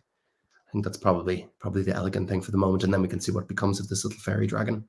My friend, let me tell you a bit about this. So you can look over and you can see behind you your friends dealing with something in the pens. You could look over on your right and see the syrup barracks. Looking inside, you don't see any goblin presence in there. And as you come down the steps, you head to the Licorice Tower. Rich and aromatic and kind of redolent of aniseed. The Licorice Tower thrusts its pointed hat up, like its little pointed hat of a roof, up towards the sky. The tower brick is all lined and grooved and spirally in that, that charming way of yummy licorice tubes. There's a main door, and it currently lies closed. Opening it, you can gaze inside if you'd like to. You don't have to without your friends. When the corrupt come to power, it's Are only we friends innocent. though? Whoa. I wanted to hear what Michael had to say. That was very good, Katie. I'm sorry. It's so It was hard. really good. Michael, what were you saying? When the corrupt come to power, it's always the innocent that pays. I jump and I dig my daggers into the Licorice Tower and I start climbing. That's wild. That is not what I expected you to do. As the daggers embed within the Licorice Tower itself, you begin to climb up past you're just going up and up. Okay. Yes, Aetiyen, you could see this play out. You see the Mad Hatter scaling this thing. Cutting back to our friends, freeing this fairy dragon, you watch as it does a little curling dance upon the air, and then does a little tiny curlicue, and then lands on Silver, almost draping the muzzle and purring deep within its reptilian form. Not quite purring, actually, a more sort of a hissing, furnace-like sound of pleasure and joy and gratitude. As the thing So you guys have now, if you'd like to note, you have a little animal companion of a fairy dragon that you've saved, thanks to your healing magics. Fairy dragons get more powerful as they get older. It's currently orange, which means it's quite young, but in time it shall grow stronger and stronger should you manage to keep it alive. And you can name it yourself if you'd like. I will sacrifice all of you, especially Silver, to keep this dragon safe. And who did it latch around? I'm sorry, the horse Get is talking. fucked. I'm sorry. You try and attack me. It'll see you're attacking, its parent. Does it speak a language, or is it just like Good question. Wow. unintelligent? Oh my god, I speak wasn't Draconic. calling I you speak it. Draconic. It wasn't calling you it. I was calling it. Jack, I speak Draconic. Can I actually speak to the creature? The fairy dragon speaks Draconic and Sylvan. I also speak Sylvan. Oh. How much do you want God, to I have bet it's two because your languages. name is Silver that you learned Yes. Sylvan? God damn it. Absolutely correct. He said that. He said that when he was picking it. That's why he fucking picked it. Yes. So the Mad Hatter is currently scaling up with this, so you can all see him doing that. What would the rest of the group like to do? I miss my salamander. So what I will do is I will just tell the little guy who I have not yet named, be like, hey, don't worry about what I'm about to do. It's just to scare the bad guys, okay? So I tell him that in Sylvan. And then what I would like to do is I would like to use thaumaturgy to increase my voice to 3 times the boom, okay? And then I would like to do a Matt Berry roar. I would like to roar in my new direwolf form and just essentially be like, let's announce where we are at the loudest point possible. I'm no longer the smartest person in the group, so might as well act up. I'm sorry. What is this Leonora move you're pulling? Like, what is this? That's Is interesting. he still in the cage too? He's certainly in the pens. Why? I was just wondering, just yeah. for, And I am. because he's on his legs, right? Okay. Just hooves And down. I'm suddenly lines really up. glad I didn't go with them. There is no immediate reaction, Silver. Okay. I didn't get out of the cage with my moves, with my movement. Who has the healing potion? Can someone? Because I took the most damage. Does someone have a healing potion? Just completely side note, if Oh, they we could. have that minor healing potion. Could I use a minor healing potion just before things kick off? Is that something I could do? Well, Absolutely. how many hit points do you have left? Like 5? Oh no, I've got 20 out of 32. But if I'm rushing in, Fuck off. It is a so if you take it now, Leonora, it's 2d4 plus 2 points of healing. are we Mad okay with that? Hatter, Are we team? Are You're we making okay a with smart decision. We're all just staring at you in shock. that? Okay, well, Mad Hatter, as you scale up to the top of this thing, what would you like to do? You can see that there is actually what looks like a little window up at the top. And there were no windows on other elements of the tower, but there is here at the very summit. Can I look? Actually, I'm going to use the cantrip Minor Illusion. I'm going to turn that into a mirror to allow me to peer into the window without me actually crusting my head above it. That's just so clever. And as you peer into the room itself, you can see. So clever. Okay. This room, it seems, is while at the very summit of the tower, it's very, very small, and through the grimy glass, grimed by a kind of film of dust, is a little pillar at the center of the room, and the pillar is shaped like a whisk. Dust covers everything, including the window you're looking through. The window itself is gold stained glass, so it gives the room a kind of otherworldly peacefulness. Atop the pillar is a humanoid skull made out of cracked gingerbread. Can I roll Arcana on that check? Yep. Sweet. That's a +2. Oh, that's I'm Still not that smart. That's 4. Actually, wait. Is that? Oh, that's intelligence. I'm 17 now. Okay, so intelligence 17 plus 2, roll 4. Okay, that's 9. You If you're that- 17, you're plus 3, I think. Yeah. At 16, So, you're plus 3. So 7 plus 2, then 9. So that is definitely gingerbread. That is what you I know. like gingerbread. Yes, me too. And perhaps the Mad Hatter does too, but he knows nothing else about this. It might be friendly. You should go see. Not going to test that one. How close is the other tower to me? Do you mean the keep? So there's tower, keep. There's not another tower. There's just the keep, right? Licorice Tower is a singular structure. No mirror exists. Okay, so can I go back down and then look over the keep and check the windows there? That's going to be my action, but I know that there's going to be pauses. I was also going to say, if you want backup or someone else to come up with you, you can yell. Yeah. I might even move. I'm slow simmering rage. Okay. You don't want to touch this kindling. Okay, fair. Yeah. Fair. Heading around to the side, you can gaze in. And as you gaze in, you can see what looks like a kind of main hall, but the sun is pretty much directly in your eyes at that point. And while you can gaze into that main hall of the keep itself through the window, the details are very difficult to make out, but there's a great deal of movement inside.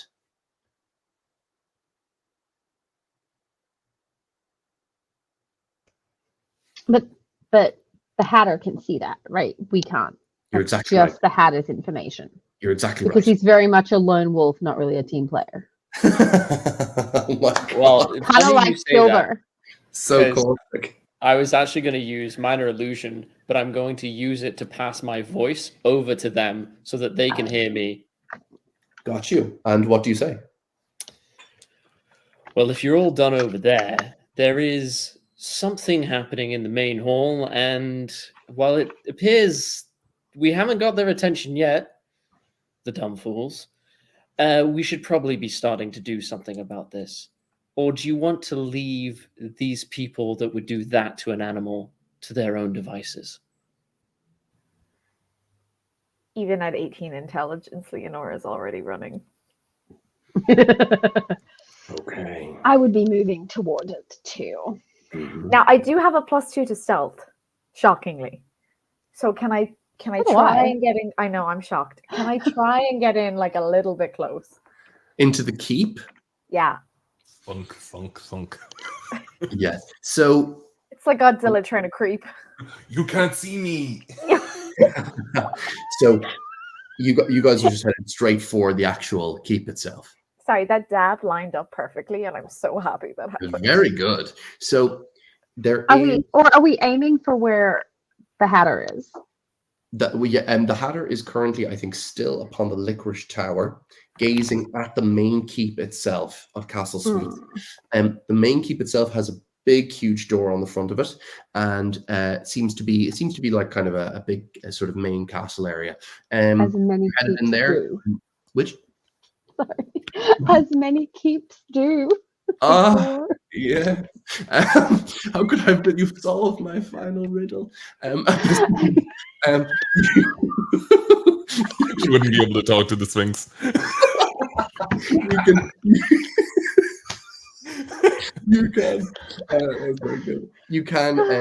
You can head directly there. You will be heading into kind of the lion's jaws, and if we're headed directly there, I think it's where we might wrap our session. We might do a kind of a last moment of actions from each character, and then on our next session we might deal with that if that's where you wish to go. Well, that means that we need to have the Hatter back next time. I mean, I'm up for that. Michael, are you up for it? Shall we see what the dice give us? In terms of which dice? Well, let's. Okay, do you want to go into the room and end it there, or do you want to end at the keep? I think as soon as you enter the keep, I think that's where we end our session. If the Mad Hatter Okay. vanishes right as we walk in, so we're one man down. Well, technically 2 men down. I'm a horse wolf. And then, but maybe we could. I mean, we could always, I guess, summon a new fairy. Oh, but I think But in that terms of for doesn't the really purposes of work. this, if Chatfield is available, I think we could definitely go into the next session if he's free and if he's up for it.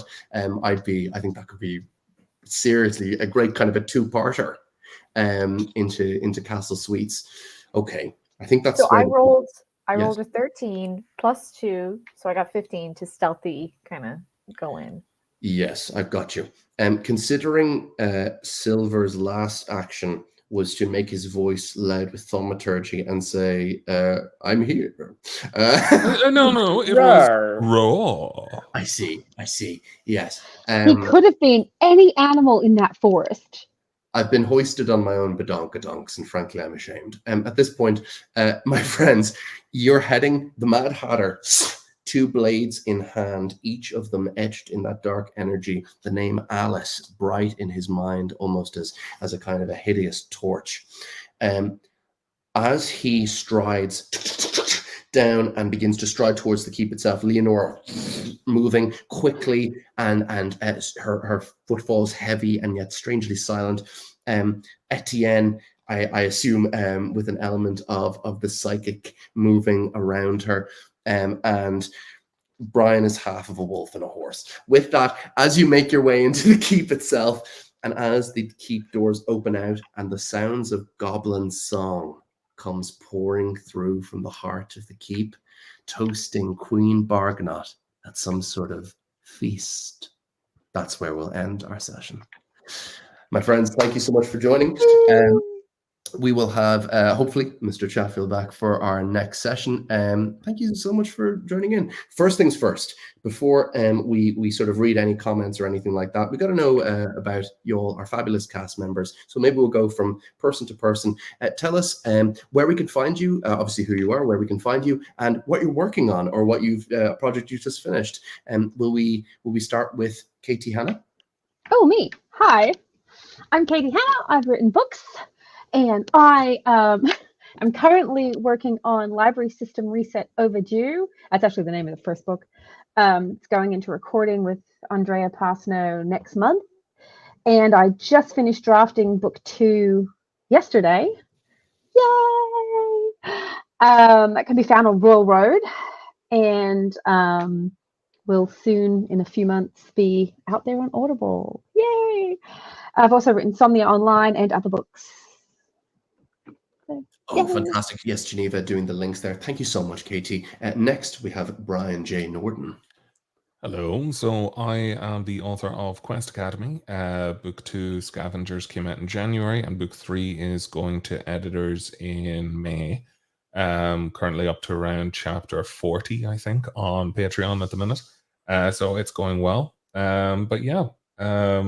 And we have the audiobook for Scavengers coming out on June 4th, which is very, very exciting, by Daniel Wisniewski and Rebecca Woods.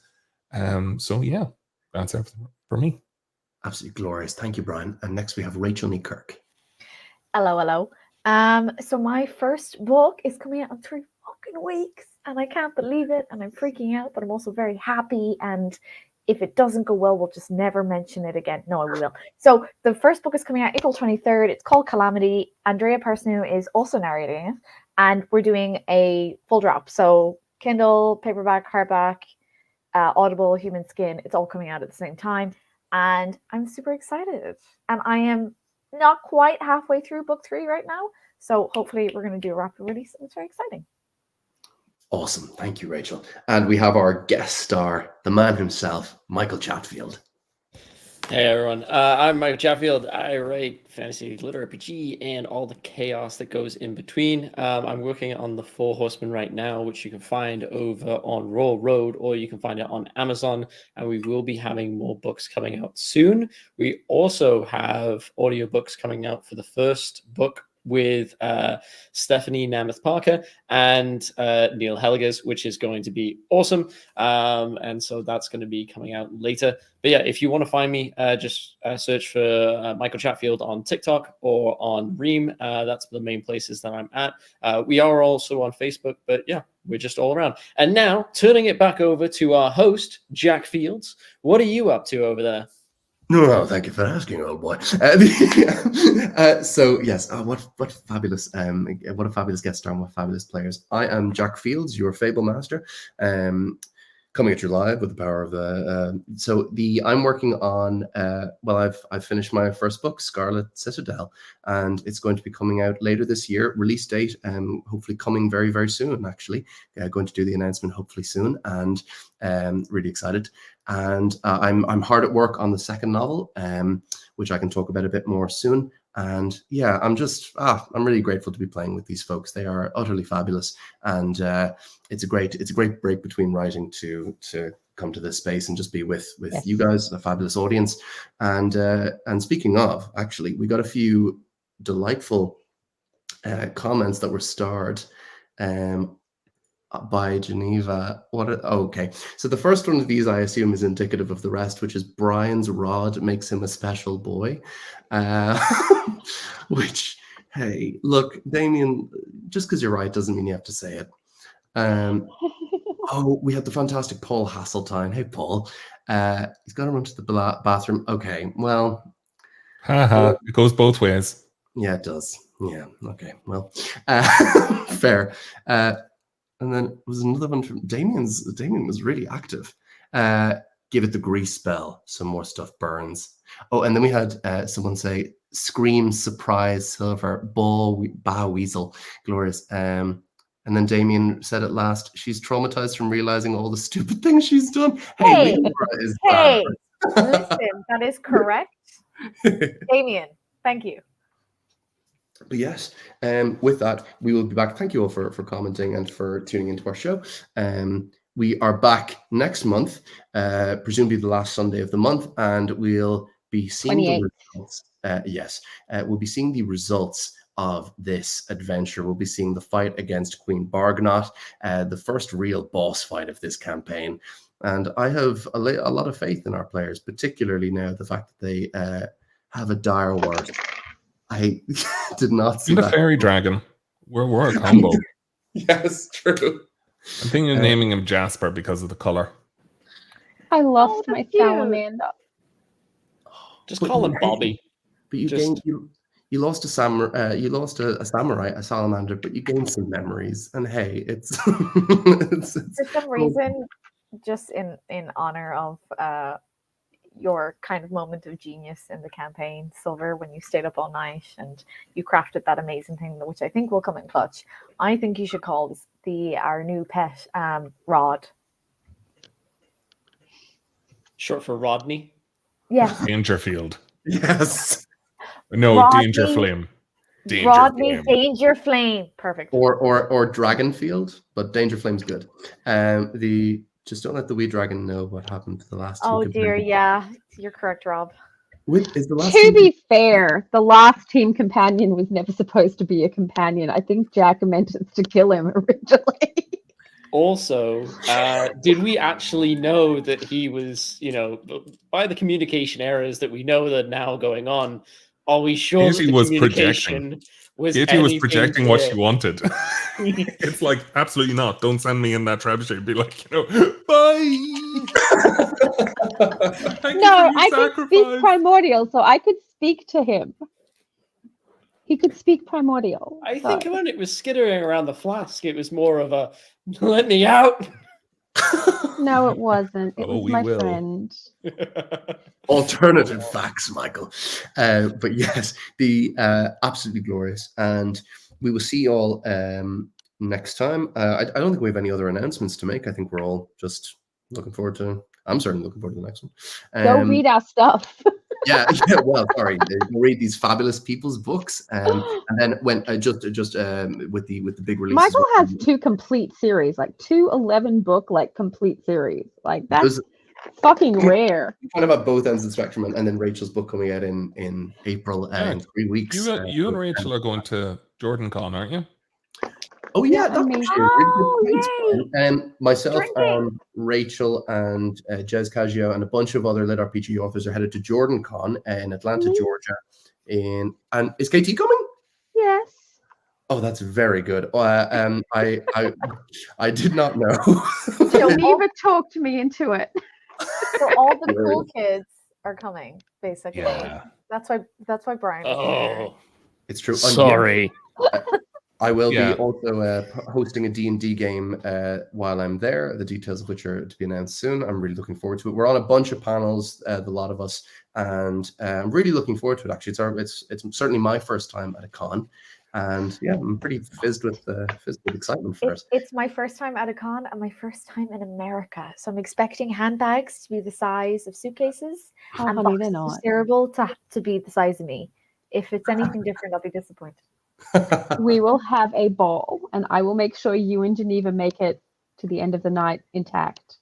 Yeah, and if you're someone who's signed up for JordanCon, or please come say hi. It would be absolutely an Please honor do. to meet you. I will have copies of Calamity. I'll have a couple of copies available, and you'll get them before anyone else in the entire world. Just saying. Seriously good. But yes, read some fabulous books, wonderful people, and be kind to yourselves, be kind to those around you, keep kicking ass, taking names, chewing bubblegum. We will see you on the next episode of The Last Sunday Squad. Thank you, and good night. On a Sunday. On a Sunday, yes. Bye.